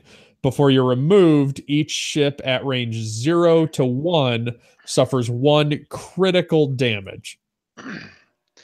That's super conditional. So yeah, just turns you into a bomb. A moving proton bomb is what it turns into. Right. Which is fucking awesome. I'm not gonna lie. And now I have go ahead, Kyle. No, go ahead. All right. Then I have to take a moment and call out the Minox because they were discussing this ship and they said, oh, that last sentence, before you are removed, each ship at range 0 to 1 suffers a critical damage. Does that also trigger when you're just blown up by a normal attack? And the answer to that is no. This is all part of the same big paragraph. The other sentences are prerequisites. Like it doesn't like say like you can't just say, oh, it's a new sentence. Like it's on its own. That's not how it works. Even though thematically, if you had this ship rigged up with a whole bunch of unstable fuel, like when it gets blown up, it's going to blow up like a fucking bomb anyways. Yep. So the fact that it doesn't work that way, like hurts me in a thematic sense.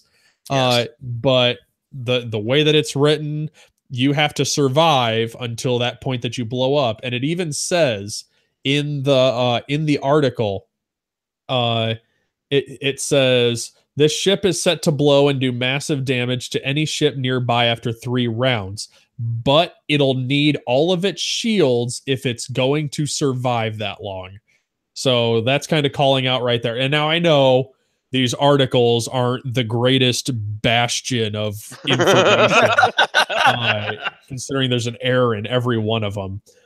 So there's that, but they're making it pretty clear that, you know, like just because it's a new sentence doesn't mean that. Otherwise, like look at Corin Horn. He's like at the end phase, you may perform an additional attack. and then period, new sentence, you may not attack next round. So if you say like every sentence is a new ability that has to be seen on its own, then Corran Horn is only ever allowed to attack round 1 in any game. He is forever disabled the next round. Amen, brother. Right? So, yeah, suck it, Nathan Idy. Choose your double tap wisely. So do we need to move to the commercial break? I think we can go to a commercial break. Ready?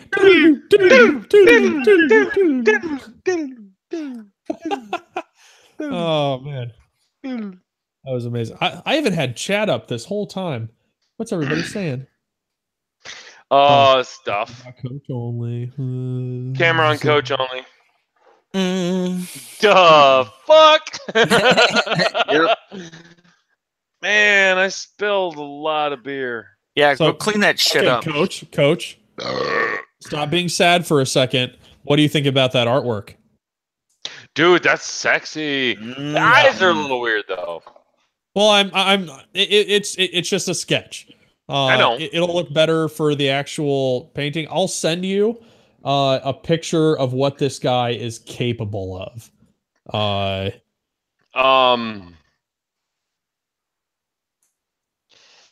No, it looks fantastic, man. Like that. I like the little cowboy hat and everything. I think he needs to do a little better job on the face. But it's just a sketch. But everything else looks fucking awesome, dude. That's gonna be that's gonna be good. We do know Tyrannicolda is a pilot, right? Not yet, but we're hoping. And I mean, thanks for spoiling what the card is now. Well, yeah, okay. So I did that. Yeah, that's why we didn't let you know. It's supposed to be a surprise. You're not supposed to let me know anything you want to keep secret. Right away, 10 seconds afterwards, he just... It's radio edit. We can cut it out. There's only 13 people watching. Yeah. So I'm sending to your Facebook the Miranda that he did just recently. Oh, okay. I see it right here. Boink. Nope. Oh my god. Fucking computer better. Jesus. The computer sucks. Oh, damn. See? That's good. Oh, damn. Can we... I want you to send me again so I can just look at it. Wow. Wow. Okay, I gotta go to the bathroom for a second. So yeah, do you see why this guy costs more than just a case of beer? You done well. You done well. I don't know. I don't even want to know how much it's going to cost us, but it'll be worth it.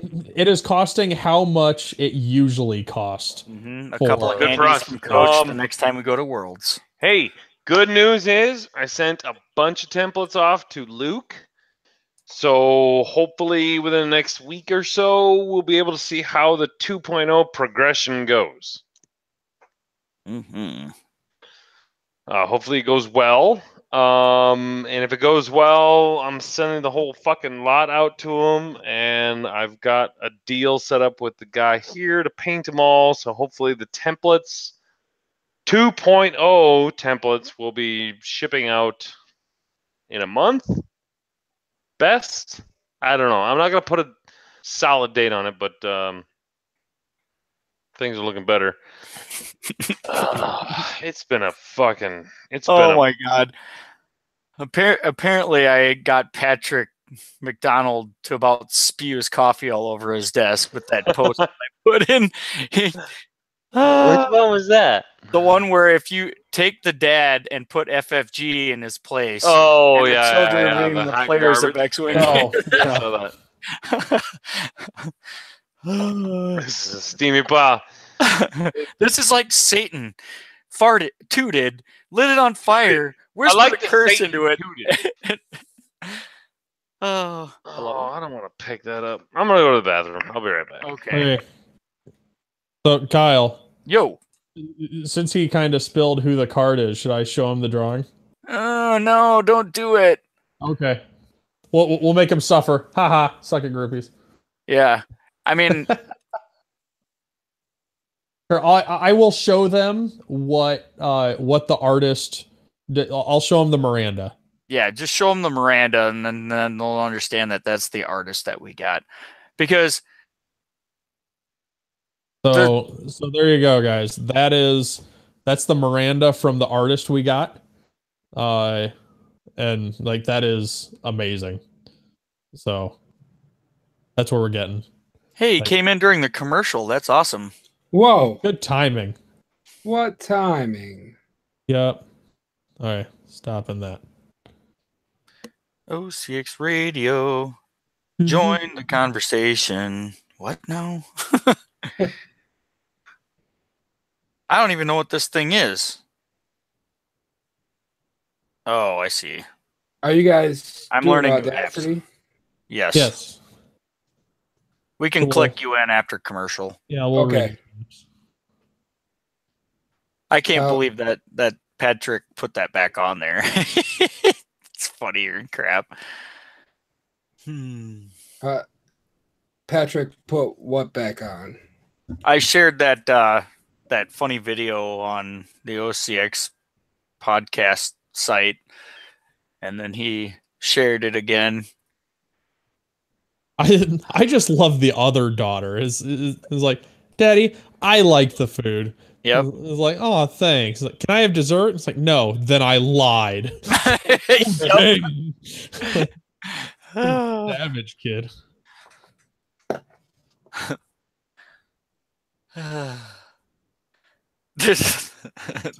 Beer. Yeah, I definitely need to go get my next refreshment. I love what Patrick says. She isn't as thick as I would assume a fat regen ship would be. Oh, that's hilarious. Like, Miranda's pretty trim. She's got a point. She's a point fortress for sure. Yeah. So I tried to do that voice meter thing. Yeah. And I had it working great before I got off last week. And now I can't figure out what the fuck I did.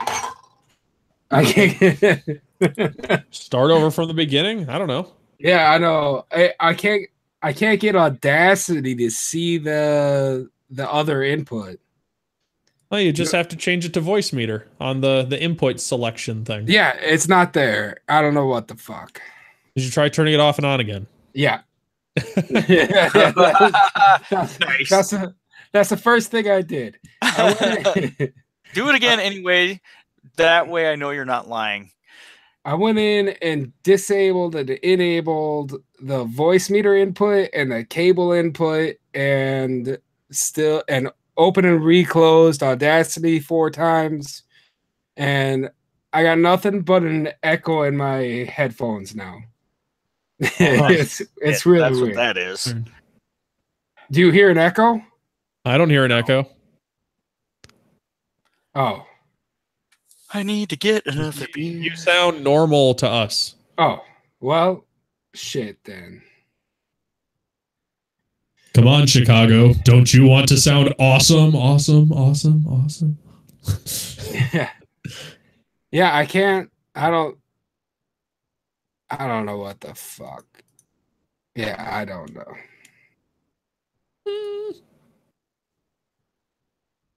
All right, time for a beer.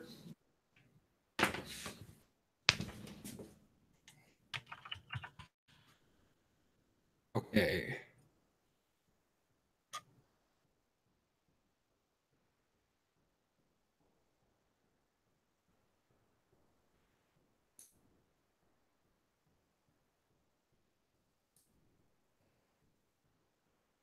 Okay.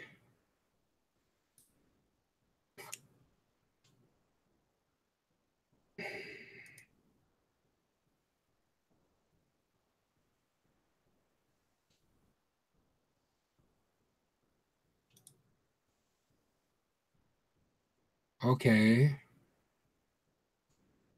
Okay.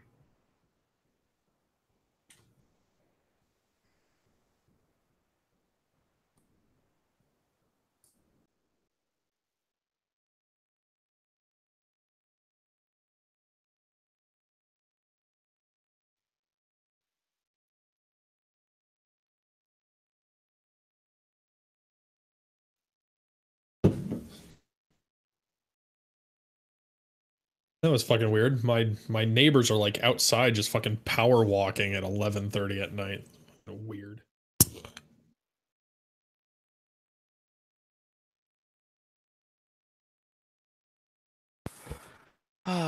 What Mark said. Hey, can you hear me now? Oh yeah. You know. Does my voice change at all? Hello. Unless you're making yourself sound a little bit more high pitched, Hello? sound a little bit more high Hello? pitched. Hello. Does that sound better? It's not changing to me. Are you messing with the thing on voice meter? Yeah. Move it to like the upper left where it gives a whole bunch of echo, and then we'll be able to notice. Yeah, well, that's upper left. No, we're not getting any echo. Because like mine, if I crank it up to the upper left, you can obviously hear it's deeper and it's getting an echo. Yeah, I mean, I can hear the difference in my headphones. Chicago. That's wrong. You should be like the output of voice should be going straight to the virtual cable. Oh fuck! You're setting a voice meter? Yeah, I got it set up, sort of.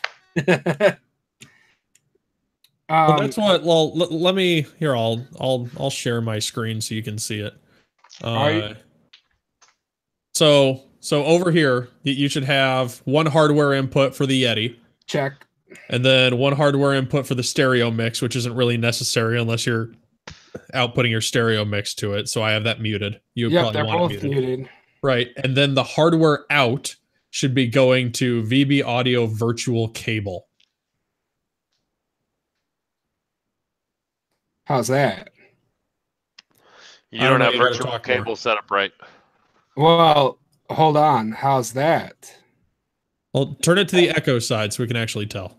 Oh, can you tell the difference between this and this? You have to talk after you say this. Well, yeah, I did. I changed it in between there. Oh, then no. Like, well, not really. Well, where? So and then go into so if I switch and share this screen, this is gonna look really fucked up because it's gonna go crazy. But if you go to the settings, so the settings on your microphone, you should be pulling from voice meter. If you're not pulling from voice meter, we're just gonna hear you normal no matter what.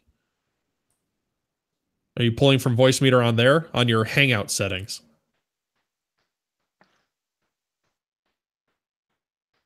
And now we hear nothing. Yeah, we don't hear anything, buddy.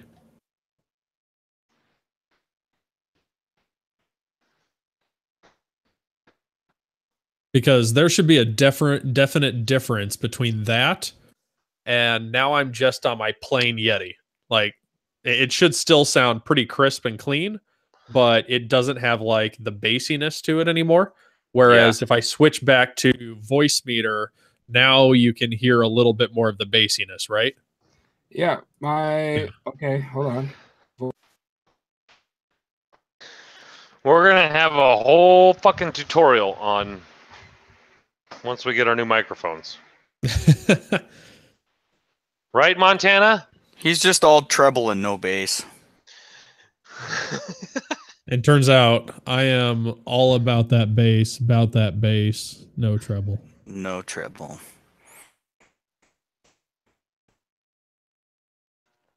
I committed alcohol abuse like on a whole nother level. Hey, didn't that look like some good beer? It was good beer. It is good stuff. Ruthie, Exile. Check it out. Chicago, are you? No, just go fuck the whole thing. Just go back to your normal setup.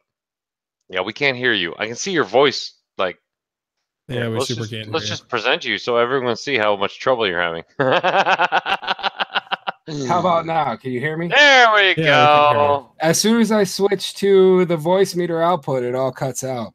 So I don't know what the fuck. So voice meter is not getting the output from. Well, you're switching it to voice meter output on Hangouts. We can't hear you. Don't switch it to like. Don't switch it while we're trying to explain things. Well, no, you should have it on voice meter output, VB audio, voice meter VAIO. Yeah, as soon as I switch to that, you guys say I can't hear you anymore. Well, then it's clearly not getting the output then. So. Okay.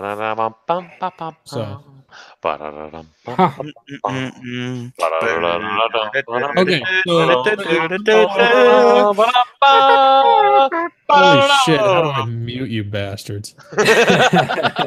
So somebody in the chat wanted to know what I'm drinking. I am having plain old shock top. What was the name of that song? No idea. Tijuana Taxi. There you go. All right. Well, you guys Chico, can hear you me, got right? a new camera too, didn't you? Yeah. Yeah. Thank you, filthy internet monies. Which is evidently the same the same camera that Kyle and Chicago have. Mm-hmm. So I got that, and then I also got the Why do you look better than they do? Oh, my internet shit. Yeah, because I'm running on 100 up, 100 down, and you guys are running on however fast the cows can trot across the prairie of Iowa. Fuck? I'm sorry, I got some badass internet over here. I promise. I look good no matter what fucking. Well, yours is actually pretty clear. Like I'm pretty sure I can see like individual strands of hair on your head, whereas like Kyle, he just looks like a wet mop. That's what my hair looks like, though. It's just a if you say so. Oh shit! Do I have everyone's shirt in here? I do. Okay, I do. I don't want to skimp out on it. Nobody's watching. Okay. Hey, do you want to snap me in? Yeah, we can snap you in. We'll get there. So Montana, this is Chicago's Snaps. So if you would like to sync his audio up, do you have your Audacity running, Chicago? Running. All right. So. Oh shit! Hold on. Stop. That's a good thing I noticed that because I had tried to switch my Audacity to voice meter, and now I'm back to normal. That's what I'm here for. Yep, I got squiggly lines. Squiggly lines. We used to like to call them blue waves, but that ain't happening now. Oh! Political reference. I don't get that. God. Explain it to me like I'm 7. 5. The Reddit thing is explained to me like I will not explain the political atmosphere like you're 5. No, what did you say? What did I miss? Like, I feel like I actually missed something. Well, usually we say we have blue waves going. Yeah. But then I said, what did I say? They're not. They're now. There's wrong with blue waves. Now there's squiggles or something like that because of political. Never mind. Yep. Moving on. There was the blue wave, and I'm pretty sure now there's not going to be a blue wave. Good. Just saying. I don't want to. Never mind. Oh my god. Never mind. That gun safe behind me. I bleed red. I'll see the gun safe behind you. You are a prepper, and we. I bleed red. All right. Hey, wholesome moment before we get back from commercial. I got a message from Padre, and he said he super appreciates all the well wishes. Being in the hospital super sucks, and hearing from the community makes him happier. So keep being awesome, guys. What can we do? Let's shouting out to Padre. We gotta get the hotel room number. I know it's not a hotel room number, but I like to call it a hotel room number. Padre, do you like flowers? Does your room smell like shit? And some flowers to make it smell better. Yeah, we just need to set up a trap for him where he doesn't know what's about to happen. Kind of like the beginning of Days of Thunder. I'm in. It's an excellent movie, but I'm not really. Oh, okay. Now I got you. When they get pulled over, and the cop comes out. I'm pretty sure if he recognizes a nurse that he hasn't seen in the last week and a half, he's like, fuck you. Doesn't have to be a nurse. You're from OCX, aren't you? It doesn't have to be a nurse. It could be the mail lady. You never know. Patrick. Oh boy. Oh, Patrick, I'm not gonna repeat that one. Oh, Ryan says I can deliver anything you want. Oh shit! You want to know how you're completely Robert's still done? on. Great. Stop my heart completely. That's all right. She'll be there to come to start your heart again. Ooh. So Ooh. Oh my God. So the way that you know that you're completely done with first edition is when you've got your card binder and you're trying to figure out, oh my gosh, how do I put all 3 of these named pilots now? And I have to reorganize everything because it's not in the right order. And you go, you know what? Fuck it. All of you in the same sleeve. Done. Fuck it. 1.0 over. We're gonna I only have need those pilots for a few weeks. Once 2.0 is legit, we're gonna have our stack comparison show. So we're gonna see who has. So me, Luke, and one other local guy, we're already planning like a bonfire with all of our stuff, and we are going to light it with a crate T-shirt. Live on air. We're doing Yes, we have to do that live on air.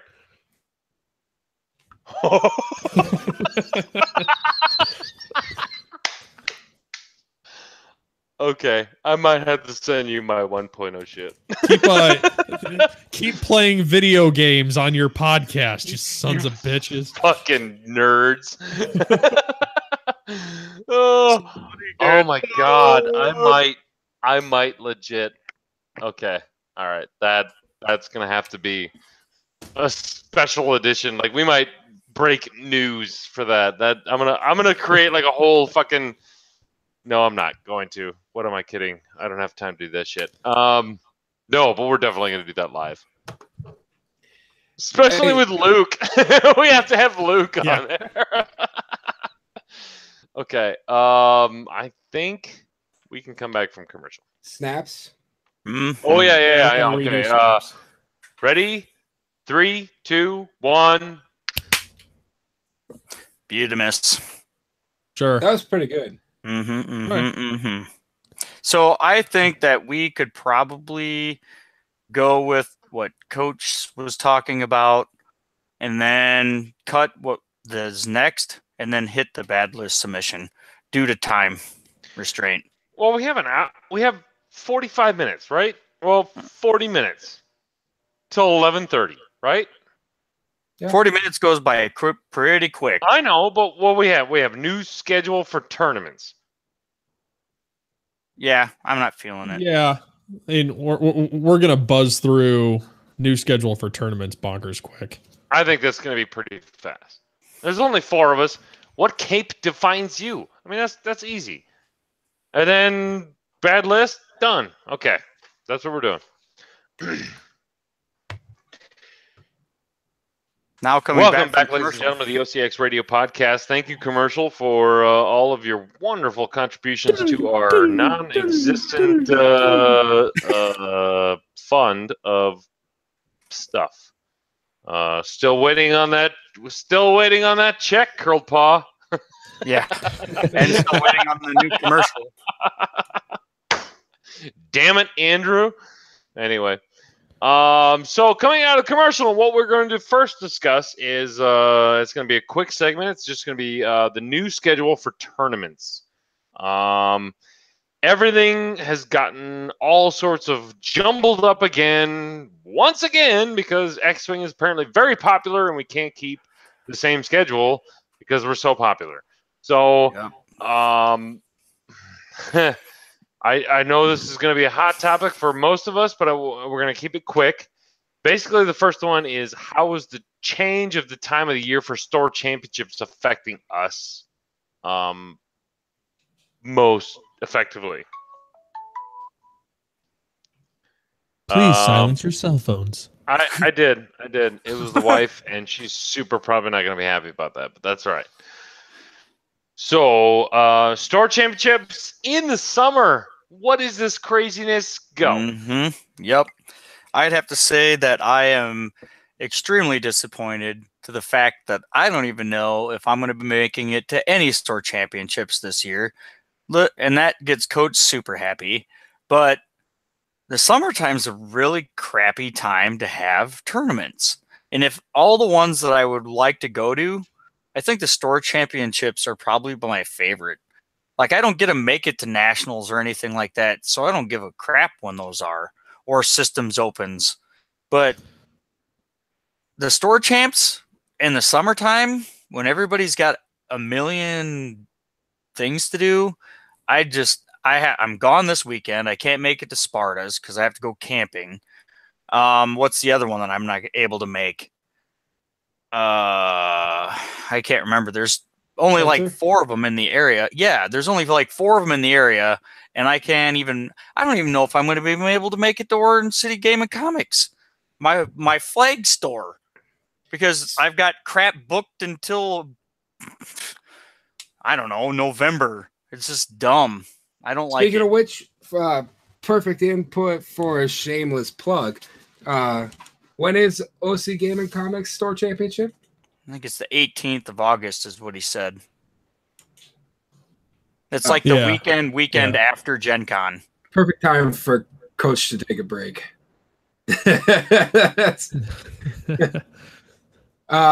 Yeah, I would agree with you, Kyle. Starting this weekend, I can't make this weekend. I got plans. 4th of July weekend's coming up. People are traveling. I would expect a downturn in attendance for store championships. This season. Well, I mean, just look at Origins. Origins had 60 people for a system open. 60 people. It's like people are already like, like why bother? And like I know I've heard from a lot of people that they're in the same boat as me. The second that I get all of the available 2.0 cards, I don't care anymore. Like last year, I went to probably 6 store championships. And I was fucking try hard at most all of them, except for the one that I flew a quad jumper. But and like I tried hard at all of them because I just wanted as much as I could, and then I ended up giving most of it out to other people. So whatever. But like this time, all I want is one set of the 2.0 cards. If I get a regional buy, hooray! But no, that didn't affect me nearly as much when I used it as I thought it might. So yeah, I just want the 2.0 cards, and I'm done. So I've been trying to convince stores all around me is like, hey, have one as early as possible just so that I can be just done and just, go back to enjoying 2.0. And like, it's not even hard to get all the 2.0 cards. What it's, does top 4 get an exclusive? Like that's the Krennic maybe? Was it top 4 or top 8? Oh yeah. I think it was the top 4. There's only 4 of them. Which around here where I'm getting, like, I don't expect to get more than like 16 people in a store championship. Getting top 4 is not super difficult. You grab one try hard list and you're a halfway decent player. You're making top 4 at one of these. Not even difficult. Yeah. And especially if I can convince one of them to let me TO, which for fuck's sake, if I can't get somebody to convince to let me TO something, I mean, come on, that's embarrassing. Did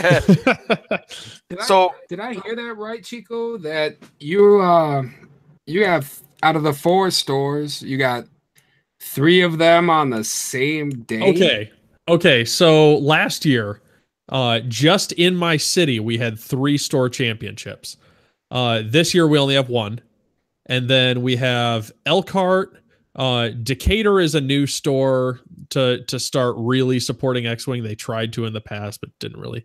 And then Muncie, which is a little while south. So we got 4 of them. One of them scheduled theirs on the 21st. And that's the store that I kind of have issue with, but I'm still going to go there and I'm going to try hard because I like stealing things away from them. And then the other 3 all scheduled on the exact same day, which is the week after the other one. So I got the 21st, which I can just stay local, which is nice. And then the 28th, which I can either go like an hour north, half an hour south, or an hour and a half south. So I just kind of a toss up. If I go too far south, I get all the fucking Indianapolis tryhards to show up, and I don't really want that. If I go to Decatur, I think I can have like a really easy time. That one's going to be cake. If I go to Elkhart, it'll be pretty easy, and maybe I'll avoid the Fort Wayne guys. So like there's a whole new meta of where do I think people are going to figure that out. So yeah, that's weird. Because I'd kind of like to get away from the locals who just know me too well. And I'd like to get away from the Indianapolis guys because, you know, I just don't want to try that hard. So what do you think about the regionals now? Where does that lie, and does that affect you at all, or any of us? Well, there's going to be a lot more regionals, I imagine. Well, they're not regionals now. Right. It's basically like a new level store champ. It's store championships for stores that can handle more people, essentially. So there's going to be a lot more around me. Like I expect to have probably 4 within the 2.5 hour drive time. So depending upon how far I dive into 2.0, will determine how many of those I go to. You know, I'd like to go to all of them. Last year, like one of them, like the Ohio group didn't get theirs because it went to Indianapolis instead. And then Indianapolis just shit the bed by not having a TO until the day of. Oh my God. Yeah, like I was messaging them over and over and over saying, you fucking need to have this planned. And they didn't. And I convinced FFG to call them and be like, hey, how you guys doing? Are you all prepped together? You got enough TOs? Like, you got enough judges? It's like, nope, they just pulled one the day of, and was like, hey, well, will you do the judging for today? It's like, fucking hell, man. Like, have a little bit of planning. It's like I was sitting here just begging them, like, I will drop from this event and judge this. It's like, please. So, but when's the time frame that the regional tournaments are supposed to start, and like what's the window of the time of the year for those? Is that starting like September? No. Is it in the show notes? Because honestly, I haven't been paying attention. They haven't released that information. The hyperspace qualifiers is what it's called. Right, but it's got to be before October because that's when Worlds October 9th, 2019. Yeah, it's got to be before 2019. That. Yeah, so we got a lot of time. So what I'm expecting to have happen? Well, like there's regionals, and then there's a step above regionals, and then Worlds. So I'm expecting to have regionals will be in like the spring. The next level will be in the summer, and then in the fall will be Worlds. Yeah, that's what I'm expecting. Which kind of sucks because like the one thing that I think a lot of US people are taking for granted is that like if we all of a sudden got an invite, like especially for me, if I all of a sudden got an invite to Worlds, like sweet, next day I'm planned and I can go. For a lot of these people over in Europe, and we're already seeing this with Coruscant. People who are winning like Coruscant tickets like this weekend or last weekend, which those tournaments were happening. They're like some of those people who won those are looking at it and going, yeah, I'm probably not going to go just because it's so cost prohibitive because they're too close to the date to figure out hotels and flights and all that stuff. It's just that's stuff that you gotta plan like way ahead for some of those people over in Europe. Like that's a massive like vacation to plan. It's not just as like, sure, I'll drive up to Minneapolis for a weekend. I mean, that's simple for us, especially being in the Midwest. That is nothing. I got a feeling we're gonna have a lot bigger break between store championships and the first hyperspace qualifiers, basically because 2.0. Yep.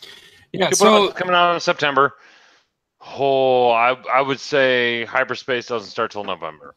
I don't know. Believe me, I will know before anyone else knows, and I will let everyone else know. Forgive my ignorance, but is the plan to are the regionals or these qualifiers, are they strictly going to be 2.0? The next version of them? Yes. Yeah, okay. Yes. Yeah. And the crappy part is, the word on the street is they're only going to be the core set and the first wave of 2.0. Yeah, that's where they said that they were going to be doing. Your conversion kits are, sorry. Yeah, well, they said that they were going to be doing something with the difference between tournaments that allowed everything and tournaments that allowed, just the new revealed 2.0 non-conversion kit stuff. Our regular thoughts on tournaments are going to be shaken. We're good. They're going no, it's a good thing, but they're going to have tournaments for everything. Like, there's going to be, like, what we consider standard tournaments. There's going to be tournaments for thematic. There's going to be tournaments for all kinds of stuff. They have a whole slew of shit planned for OP. How they're going to keep it all straight, I don't know, but we got Chico. And you will hear it now from Coach in a very friendly manner. The X-Wing is dead. Yeah. Oh, and I'm super excited for change. I mean, we need something different. There was a lot of me that was super worried that we were going to walk into 2.0 and it was going to be so much the same that I was going to get burned out super quick. So the more that they can change it and make it different, the more excited I am.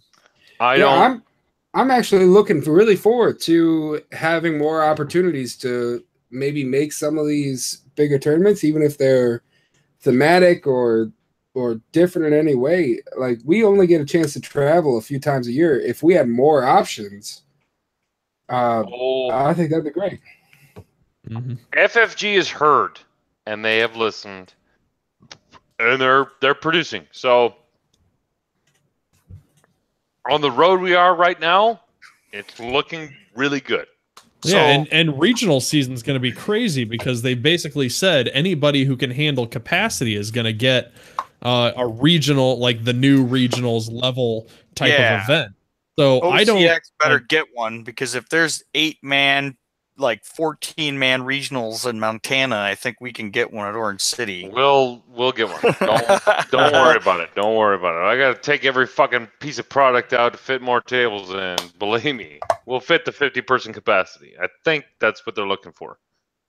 Oh, you can handle that pretty easily. I can handle that. So yeah, which I'm hoping there will be enough of those happening that you won't see, like, there'll be places like Chicago. Chicago's always been great for their regionals. They just put out so much stuff and so much extra prize support and all that jazz that, they've just become like a powerhouse of, you got to go there. So like, that's still going to be probably a big one, but I'm hoping that a lot of them are now going to be like a smaller size. So it's more of a reasonable event. I am currently looking at my store championship this year, which I will announce at the end of the show. I'm gonna try to outdo pastime games. I'm gonna try to outdo pastime games. We already announced your store championship during commercial break while you were gone. Fuck me, you pieces of shit. I mean, not exactly. Don't worry, Coach. Nobody heard it. Nobody knows it's on August 18th. I got you covered. I got your back. I paid too much attention. Are we done with the new tournament schedule? Can we go on? One more. One more quick ass thing. So the tournament now has been the Worlds tournament has been moved from May to October. And the very, very first weekend of May was always the only weekend in May, leading up to an extremely busy schedule until after Gen Con, was the only weekend that was free for Worlds. Now we're talking about October. October gets into real hostile territory because that's when my wife's birthday is. So if it falls on that weekend, she's gonna have to buck up. So Erica, I'm sorry. You're just gonna have to buck up. Celebrate your birthday a week early. I hope it's on Halloween, man. Good luck with that, Kyle. Yeah, right? Yeah. Anyway. I personally think that October is prime time tailgate season. So Stole the words right out of my mouth, Chicago. I think I'm okay with an October Worlds. I don't think we're gonna need a pop-up tent for that one. No, perfect. We'll start a fire. Just letting everyone know that even if you don't make Worlds, which it's going to be an inclusive thing, I'm pretty sure they're going to have events there for anyone who shows up. And for anyone who does show up, you can goddamn well guarantee the OCX tailgate will be there. So you just want to have a good time, hang out, we'll be there, buddy. So, all right. We have, in my formerly nicotine-stained fingers, the next air-stained fingers. The next bad list submission. Dun dun dun. I'm saving the capes for at the end of this. Oh, all right. Because we're running tight on time. Spoiler alert. Spoiler alert. It's just giving you guys a good enough time to figure out what kind of cape you guys like to wear. So, hey OCX, this is Zach Johnson, otherwise known as Zeke770 on YT. I don't know what that means, but who originally brought you Brain Aneurysm? Jesus Christ, Kyle. You know I only read what I get. It says brain, just so you know. So who originally says brain? Oh, yeah, that's definitely not Brian. Brain Aneurysm, which is the Sync Turret Han Pulse Ray Shield Hawk, which was a fantastic build. I have to give you props on that, Zach.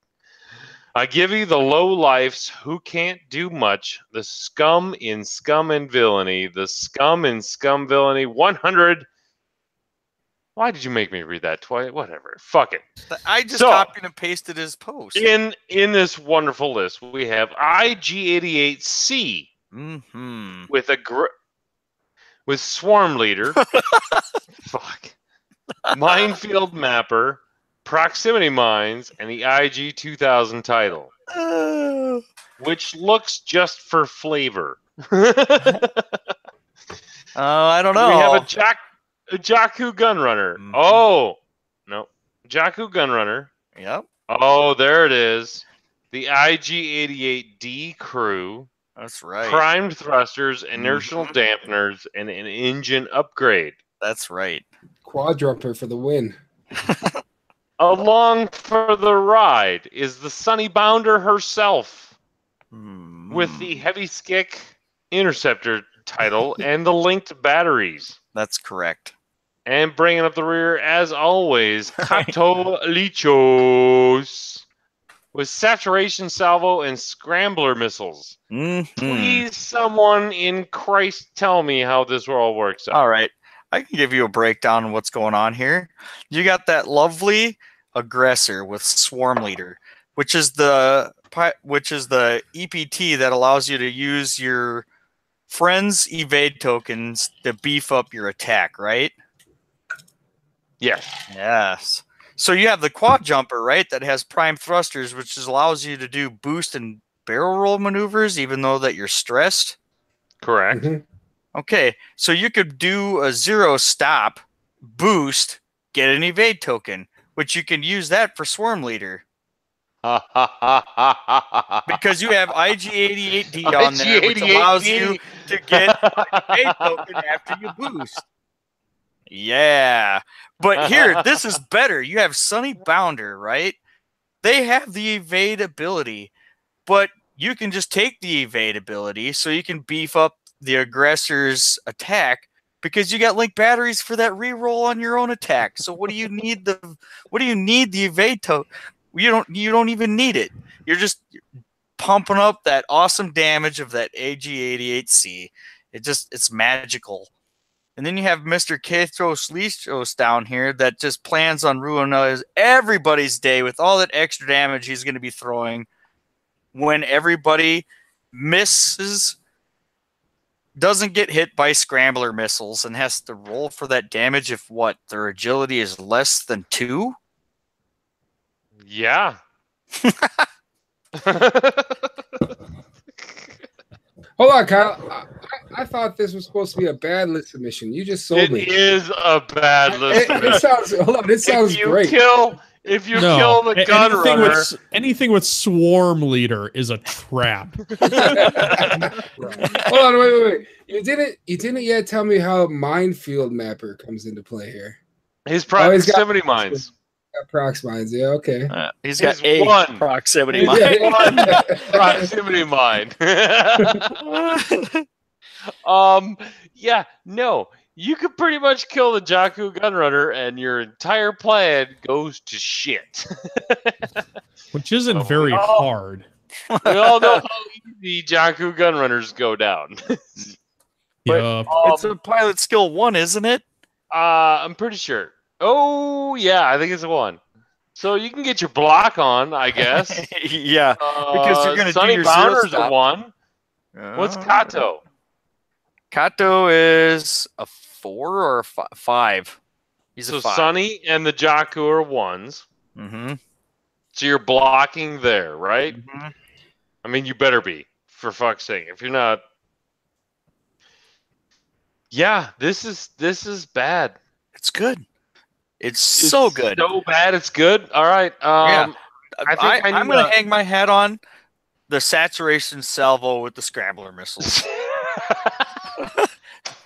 That right there is going to be they're going to be so caught up on the fact that there's IG88D and IG88C out there that they're going to completely underestimate Kathos Lichos saturation. All right, ladies and gentlemen, in the spirit of the 2.0 season, even though we're not in 2.0 season, how many 2.0 Naked Hawks could take this list on?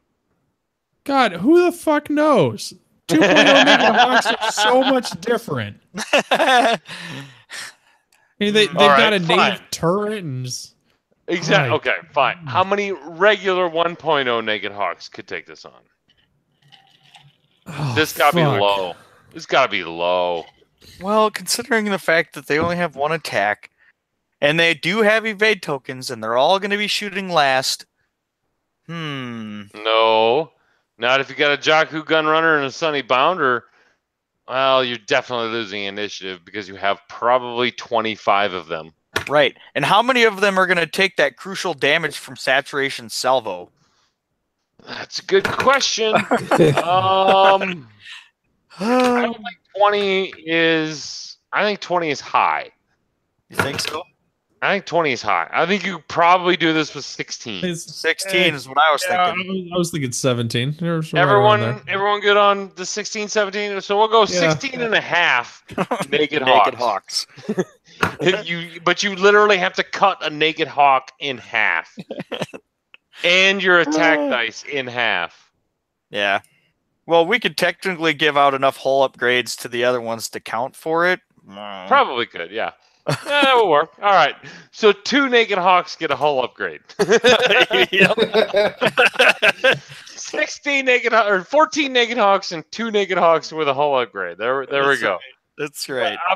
So Zach Johnson, that is your Naked Hawk bad list submission. And that's pretty bad. And that's the reason why is when you submit a bad list, you want to have that hawk rating low. Like if you submit like a list that is just so bad that we give it a 1 naked hawk rating, you've performed really well on the construction of putting together a combination of ships that just sucked so bad. What would you say is our lowest hawk rating we've ever given? I think right now, as it stands, I'm pretty sure this is close. There was like a 12 or something like in there. There was like a 12 or a 14 naked hawk rating in there. Yeah, it's been so long, it's hard to remember. I'm gonna go with Zach. You came up with a list that is probably in the top 5 naked hawk rating. So we're gonna put you at a 16.5 naked hawk rating. Mm-hmm. I'm gonna go with right now. You're at standing in number 2. I mean, we've had what our highest was like 25 naked hawks. Yeah, because the one was actually supposed to be a bad list submission, but we kept finding ways that would make it really hard for the hawks to try to even hit it. Right. So. Right. Yeah. Should the max naked hawk rating be what you could actually field of naked hawks, or is there we no tried max? to do that? It's but limitless. It's limitless. It is. Oh shit! Did nobody else check? So I frame by framed the new rule book. Little gem here. The rules for what's the R word that they're calling it? Reinforcing vehicles or where your ship is not on the board but it's in the game, kind of a thing. Oh, reserve. Reserve. There you go. I knew it started with an R. Close enough. Reinforced reserve. It's all the same. There were rules on that. You have to place your ship on the card, and only be able to deploy the ship when the thing says you're able to deploy. But that's interesting. That's a whole new mechanic. It's reserve, which is very cool. So. Fly off the map. Okay, so Zach, I think we gave you an accurate naked hawk rating for this piece of shit list that you gave us. Woo. Don't run this in a store championship, or sure you should, or come to OCX and run it here, and I don't know, get yourself a cookie and pray everyone else is running naked hawks. You know what we should do? Not this year Gen Con, but next year Gen Con. We should try to, like, throughout the next year, try to collect as many hawks as we can. And then next year Gen Con, we'll have a hawk off. And you can bring your list, and we'll put as many naked hawks as we think can beat it. It has to be pre-approved shitty. That'll be the only reason we'll play 1.0. It'll be a 1.0 hawk off. Yeah. Oh my gosh! Just start at the top of Meta Wing and see how many hawks it'll take to take down just like Miranda, like 100-point Miranda. Oh my god! Oh my goodness, that would be funny. Well, you know what? Honestly, if you were to take down, so if you have 100-point Miranda, and you have a metric fuckload of hawks with her only having 1 agility and you having like 10 shots on her, you take her down. You feel pretty good having 10 shots on Miranda with 1 agility. Maybe we'll do the hawklet, the hawk gauntlet.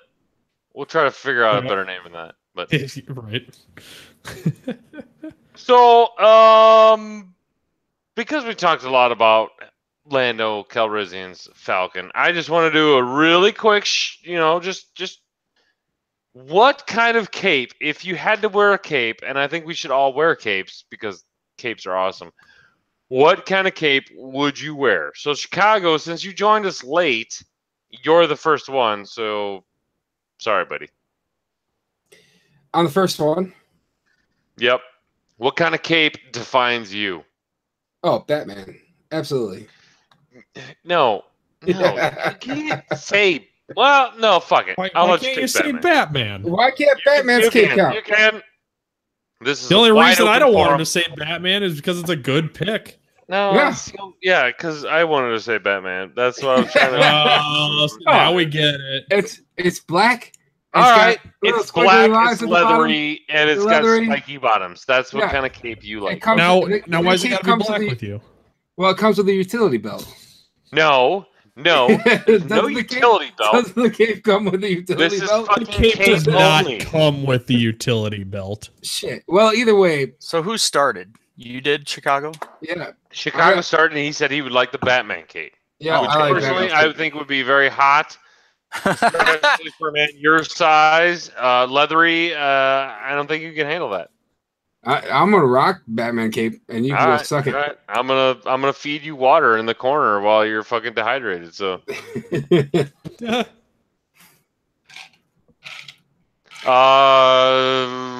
Kyle, you're next. I'm more of a Wolverine kind of guy, and he doesn't wear a cape, so. I'm sorry I don't wear capes, but I'm totally... No, are you not wrong kidding answer. this? No, you have to wear a cape. If you I have to wear a cape? You have to. You have to pick a cape. Okay, Spawn. Spawn's cape is pretty badass. Damn it! This is like, I like a little light material blue with some gold trim. That kind of cape. Not fucking I want Spawn's cape. You can't make up the rules at the end of this thing. Fine, fuck you. You get Spawn's cape, I guess. That's cool. Whatever. Chico, what kind of regular run-of-the-mill smuggler cape are you picking? Fuck you. Leonidas from 300, fucking Greek. Like, that's badass. Yeah, that's an awesome cape. Yeah. I mean, it's like nice big thing that you could like put around you, like when it's fucking cold. But at a moment's notice, you just flip your arms up and just your ripped as fuck muscles are there ready to go. Ripped as fuck. I got my sword and shield, bitch. Stab me. Hold on. In order to wear that cape, you can't wear a shirt. I am ready. No. My body is ready. The amount of times Chico has not had a shirt on the show has reached his limit. No, he's not in 2019 yet. He sends extra photos to the groupies chat too. I feel like topless photos should have like a 3-photo limit per year. So Chico, you're definitely done for the year. I guess if we're going in the realm of fucking weird and craziness, I'm gonna go with Doctor Strange's cape. Why? That's a good cape. Fuck all y'all. Your cape can't have magical abilities. You took fucking Batman's cape. You took Batman. He took Spawn. No, Batman's cape is just a cape. The only reason I said not Doctor Strange is because he's got that popped collar thing. I'm not a big fan of the pop collar. Now, like my close second was Thor. Thor from the new Avengers, where it just kind of plants here and then just quick goes over and just billows fucking forever. So, Crow, you got Dracula's cape then. Pop collar. Ooh, that's a good one too. Mm-hmm. You know what? I'm changing my vote. Because of the last recent couple of months, just because I want to get away, I'm totally going Harry Potter on this motherfucker and Cloak of Invisibility. There you go. That's done. Damn. Lame. That way I can still do the podcast, but you guys can't see me, but I still get to be here, but then nobody else knows I'm here. So. The beer bottle is drinking itself. Nobody mind the floating bottle of Budweiser. Nobody mind the floating beer bottle. Okay, so that was that. And I think we did that in really good time, guys. I think we're... How much cape discussion were you planning on? Well, that was about it.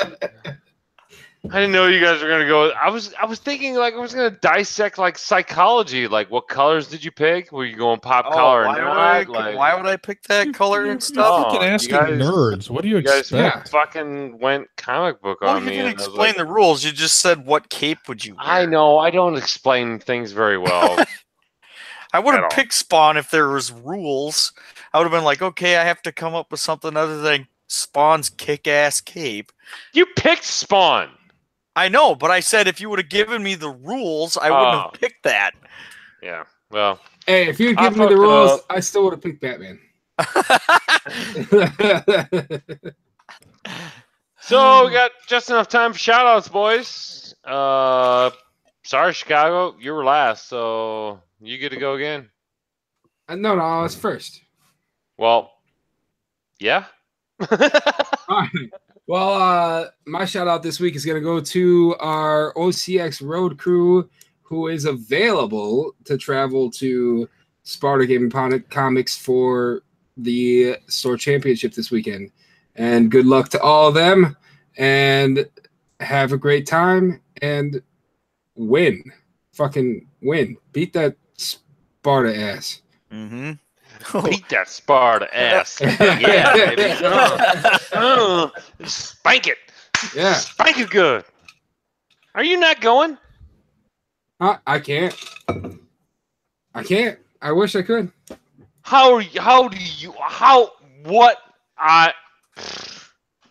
Okay. Can't make it. Kyle, you're next on the list. I'm sorry, brother. Are you going? I can't. Yeah. Oh, yeah. See now, Kyle, are you going? You want me to list? You want me to list the reasons I can't go? Either. No. I have no wife, and I have 2 kids, and I just got back from an entire week of Canada fishing. So yeah, that's not happening. See, we all got our reasons. I can't make it. Yep. So I was gonna give a shout out to all the OCX road crew too, going down to Sparta to take them down, being the fact that I can't be there, which is probably going to be the most boring store championship ever thrown down in Sparta because most of us aren't be able to make it. Right. I am going camping, so that's where I'm going to be, and yep, I'll miss it. So they got to do the work for us since we're not going to be there. Makes me sad. You know, they're gonna show up and just play X-Wing, which is gonna be weird. Yeah, they're not gonna get obliterated and play X-Wing at the same time as a secondary. We might have a chance. I can almost guarantee there won't be like 6 beers drink. Well, I don't know. If the mouths are going, believe me, the beers are going to be... they'll be bellied up to the counter like last time. maybe. Sure. So, yeah, and then I just want to give a shout out to... I don't know. It's hard finding shout outs right now. I already shouted out last week's. Yeah, I'm done. Next. Chico! Okay, I'm next. Are you ready for this?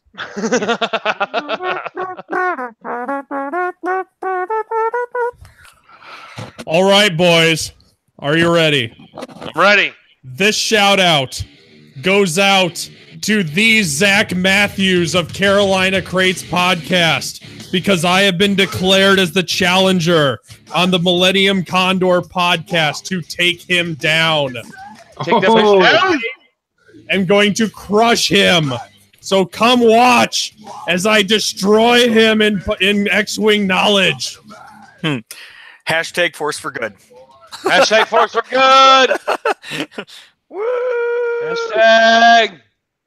Let's send him our champion. Fuck his shit up. I love these guys. But Chico's going to fuck his shit. Well, he's probably not. But little faith. We're going to cheat like no other. Yeah. We're going to be on standby to feed him the answers live. Oh, no, you got him. You got him, dog. Okay. Shout outs to me. Back again. Was that it, Chico? You good? Yes. Hold on, wait. I gotta give Chico some praise there. That might have been the best theme music shout out I've ever heard. Right. that was fucking awesome. That was great. I spent way too long preparing that. That was great. That is just a little taste of what OCX radio is going to be in the future. Just a little taste. Uh-huh. We just gotta all catch up, like technologically wise. I want to first of all. Echoes. Tons of echoes. Sorry, fixed. Yeah. Oh, come on! Damn it! What do you want it back? Echo. Yes. Nope, it's not working. Not working. Nope. There we go. Get over it. Balls. All right. Only I can have the echo. Oh my god, I want that so bad. Let's give him one without the option. Okay. My first shout out goes to Padre. Get better, buddy. I know you're out there. We all that's a collective shout out for you, buddy. I also want to give a shout out to Gordon. Gordon the worst. Thank you again. You did me a very good service. An anti shout out. Fuck you, Ricky. You should have owned up and manned up and done your part. But we will get the fledgling and decrepit and pretty much non-existent Scum and Villainy podcast probably on sometime, just to like, Jesus Christ, get them some fucking ratings or something, man. Ultimate shout out goes to everyone. There you go. Deal with that. Oh yeah, I wanted. Thanks for the shout out, Coach. Yeah, you're welcome. I'm part of everyone. I wanted to shout out to the people that are actually submitting bad lists again too. Thank you. Please keep those coming. We're going to do those every episode. Yes, we're gonna schedule time and make shit happen. OCX on task, but still funny. Stay tuned. I like how Jerry said tweak, so we're gonna go tweak. Yep. Damn it! I was ignoring it. Tweak. My run in the morning is gonna suck. Yeah. Well, that's your own damn fault. What are you running I know. for? How are you? Why are you running for crates? Run for something better than crates. Yeah, and if you're gonna do it, do public it like shaming is a great motivator. Tell you what. It's not public shaming if you don't sign up. You know what? Fuck it. True. I'm going to sign up just so I can get my name shamed every week. Hey, That's what's going to happen. My shout out goes out to Chris Allen. He needs to start shaming people who don't sign up. Oh. Yes. That's way better. He has one level of shaming for people who sign up and don't run. He has another level of shaming for people who sign up and then like unsubscribe because they don't want to run. He just continuously shames them for leaving. So he should have a shame for people who should be running that aren't even signed up. Just fucking running randomly. fucking sucks. Running sucks. It's dumb. But it's fucking good for you. Can you I am noticeably feeling the difference. Does the Fitbit pick up your wrist action? This thing? I mowed the lawn and like the vibrations of the lawnmower gave me like 3,000 steps, and I'm sure I don't step 3,000 times. So when I mean like vibrations, I mean probably. Perfect. I am signing up. I have to buy a Fitbit, don't I? Nah, I'm not gonna do that. Yeah, they're dumb. My wife got me this for Father's Day. You break it, Coach. Probably. All right, I'm signing up tomorrow, and I'm not gonna run 1 fucking mile. Make sure to sign up with a funny name because they read them all off. No, I'm gonna sign with my full fucking name. Sir Middle Wanks-a-lot. name and everything. Sure. Aaron, Coach, Kroll. The third. The dope. There you go. Well, ladies and gentlemen, I think that does it for our shout-outs. Thank you for listening, everyone. And I also want to propel people who are on the fence, who listen to us. If you want cool shit, and believe me, cool shit is coming, please go to our OCX Radio Patreon page. Hopefully, we're going to be updating that here soon. If you are a Patreon member, you already know the cool shit you're getting, and you don't know the cool shit you're going to be getting. So, woo! I don't know how that's a woo, but whatever. If you want cool shit, go to OCX Radio Patreon page. Shameless plug for OC Games and Comics. Well, ladies and gentlemen, August 18th is the Store Championship to come to. We are throwing all the rules out of the fucking window. We are going to have alternate art cards. We're going to have templates. We're going to have everything that you see in your normal boo-hoo fucking Store Championship kit. But wait 1 second. There's You're more. asking, Coach, why would I go to your Store Championship when I can get that shit at another Store Championship? Well, ladies and gentlemen, this is why. Number one, we have on hand OCX Radio 2.0 templates for the top four. I'm not talking about just regular fucking templates. I'm talking about the full set of templates. The Thweek Range 1 ruler. The Dilly... Oh, yep. The Dilly Range 2 ruler. And the Get Another Beer Range ruler. Along with the patented Curled Paw Creatives little fucking token thing. But there's more. The double thopper. Not only that. We also have all the way from Australia, because 2 hards are fucking for pussies, the 3 hard turn, plastic acrylic hard turns.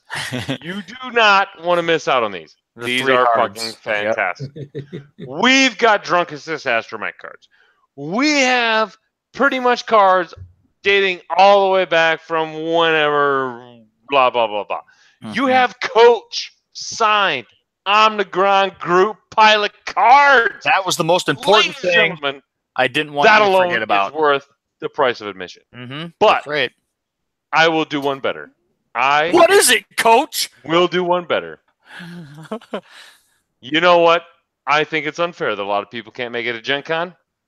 And I think it's very unfair that FFG just releases to the creme de la creme of those who do make it to Gen Con. So, we are offering at the OCX, Orange City Games Comics, Store Championship, raffling 2.0 core sets, expansion sets, and individual ships. So, if you missed out on your 2.0 making me really early shit, come on down. OC Games and Comics. Get your shit, sign up. The fucking thing will be open sometime soon. This is going to be a goddamn X-Wing extravaganza.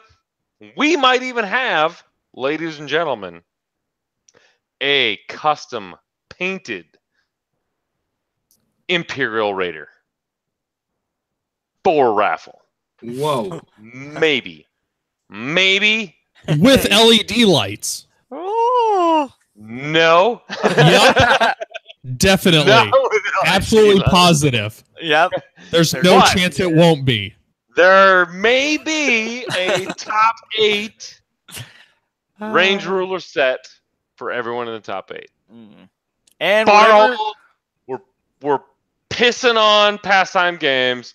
This is going to be the greatest XWing giveaway you've ever seen in your entire life. So get on down to OC Games and Comics in Orange City, Iowa, August 18th. Not only that, if you are coming from more than 500 miles away, you can stay in Coach's house personally. Yep. That is true. Or you can stay with another related Krull.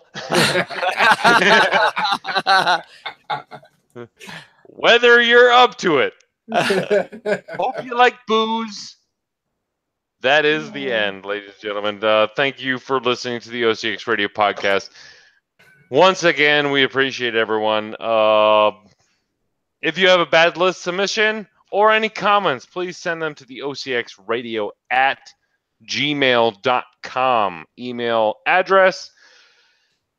Boys, I think we can send this off to the Yub-Nub. Ready? 1, 2, 3, 4.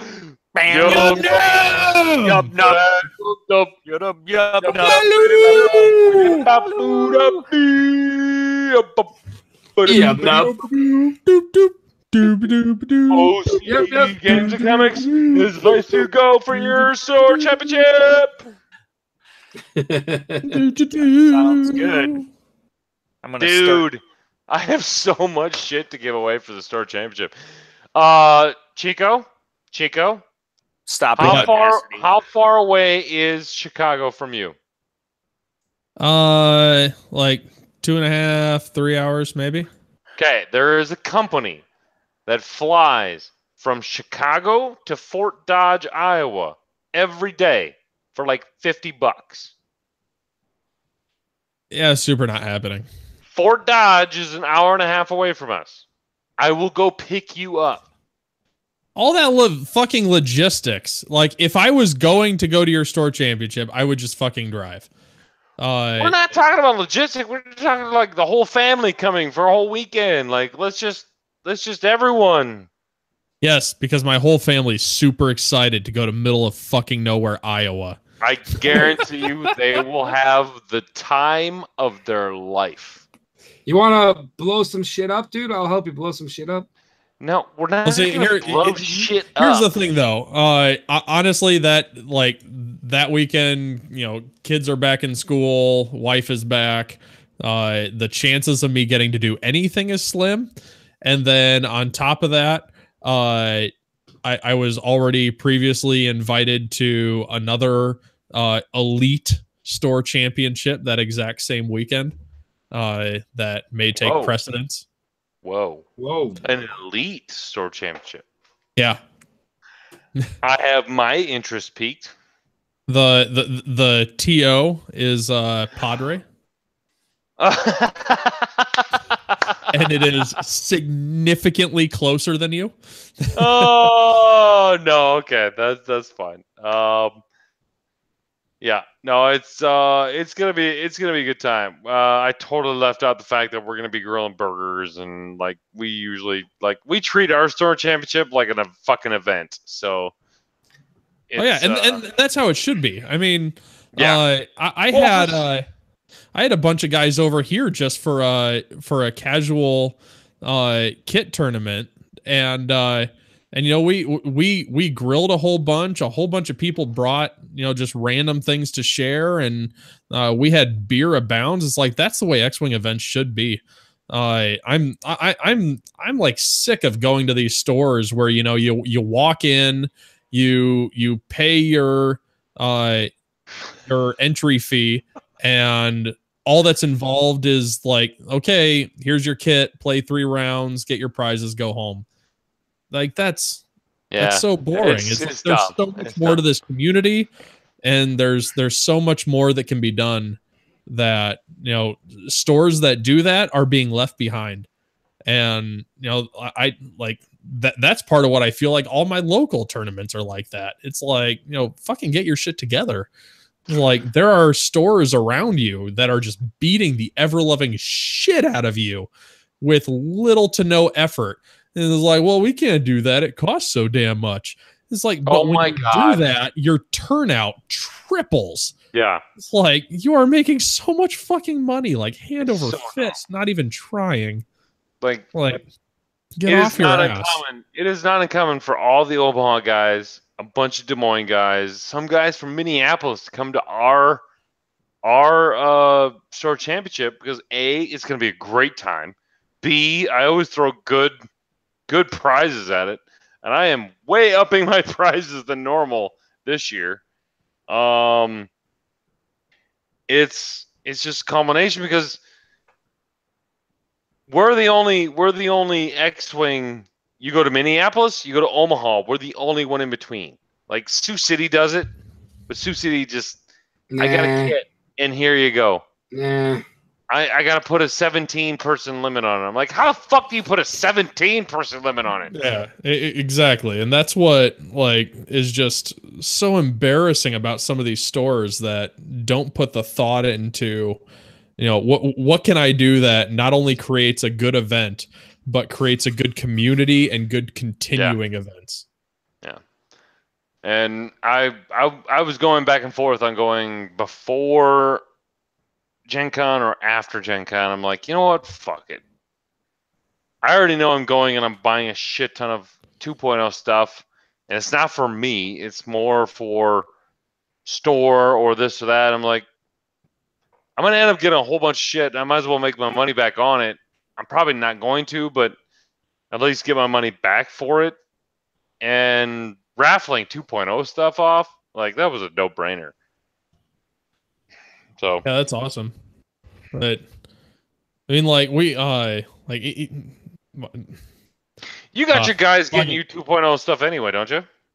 No, all my stuff is coming like mid-September with all the rest of it. I'm just fuck it, it'll get here eventually. It's gonna get here by the time it's legal to play, so yeah, I mean probably a little bit later. I just got my Saws Renegades today. And that's something that that's something that FFG has done. They put a hamper on the time the fuck out. Can you do your job from home? Yeah. So why the hell don't you move to Northwest Iowa? Because I can't do it every day from home. I'll answer that. Why would you move to Northwest Iowa? Shut up, Chicago. Right? We had a fucking great time the other weekend. Yeah, oh yeah, that was a blast. Dude, super like the girlfriend. Oh yeah, good. That's like I give her a double thumbs up and the wife gave her a double thumbs up. Oh, that's sweet. That's super huge. That's that's craziness. So something that's funny that I just seen on the podcast that shall not be named site is I think somebody tried to run an OCX again and put it on there as their run thing for the shame thing, but it didn't turn out as they had planned. What? Okay. Yeah.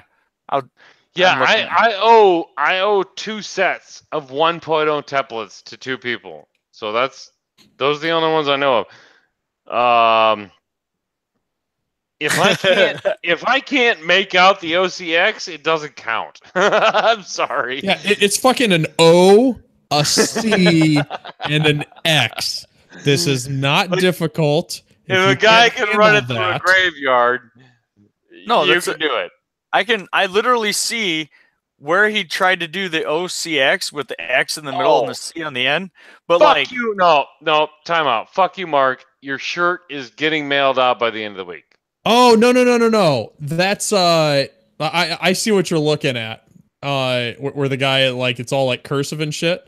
Yeah. No, the crates put out a bounty that they'll just give ridiculous fucking prizes to anyone who can run the word Soontir Fell. That's what he was going for. If you look at it, it looks like they copied us again. Oh, of course they did, because we're awesome. Jesus Christ. Yeah, but you can see an O, an X, and a C. You see that? No. That's like random squiggly. That's supposed to be the S, and then OO, And then that one's all sorts of fucked up. Like that's a really bad N. Chicago. Maybe that's supposed to be the T. What's up? Are you legit gonna bring your smoker? If you want me to. Yeah. Fuck yeah, I do. Yeah, done. Yeah, bring that. Yes, we will be. We will be streaming the OC games, the OCX. See, the only thing that may be saving me for a store championship on the 18th is that my birthday is the 17th. So if I can pull some strings, I might be able to say, "Oh, it's my birthday." Get to do something. Bring the wife and kids, man. Come on, bring them all down. Not Dude, likely. I literally have a pool in my backyard. Your wife and kids can go play in the pool. It's in August. It'll be fine. I gotta get to bed. Yes, but extremely unlikely. We all have to get to bed. Yep. I do.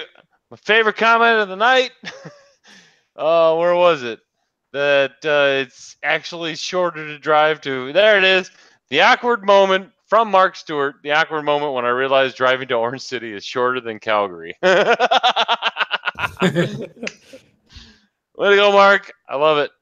All right. Yes. Mark, your shirt's coming, man. It is. Why the fuck has nobody just used paint to draw it on a map? What are we talking about? Yeah, you could like paint the background green and then just squiggle Sunterfell and cursive or OCX on. You see what, that's where We're he's talking about the running thing. Yeah. Okay, gotcha. Yep. All right, ladies and gentlemen, thank you for watching the OCX Radio Podcast. I hope you all had a good time. I know you did because I did.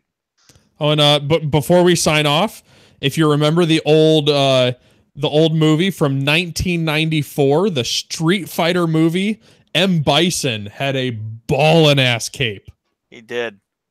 He Yep. did. Fuck. He didn't even really have to like use the cape. The cape was just there because he had his telekinetic like ability to like slam people into things without even have to. Well, I just watched that 2 weeks He had ago. one of those that like covers his shoulders and like goes down like across his pecs.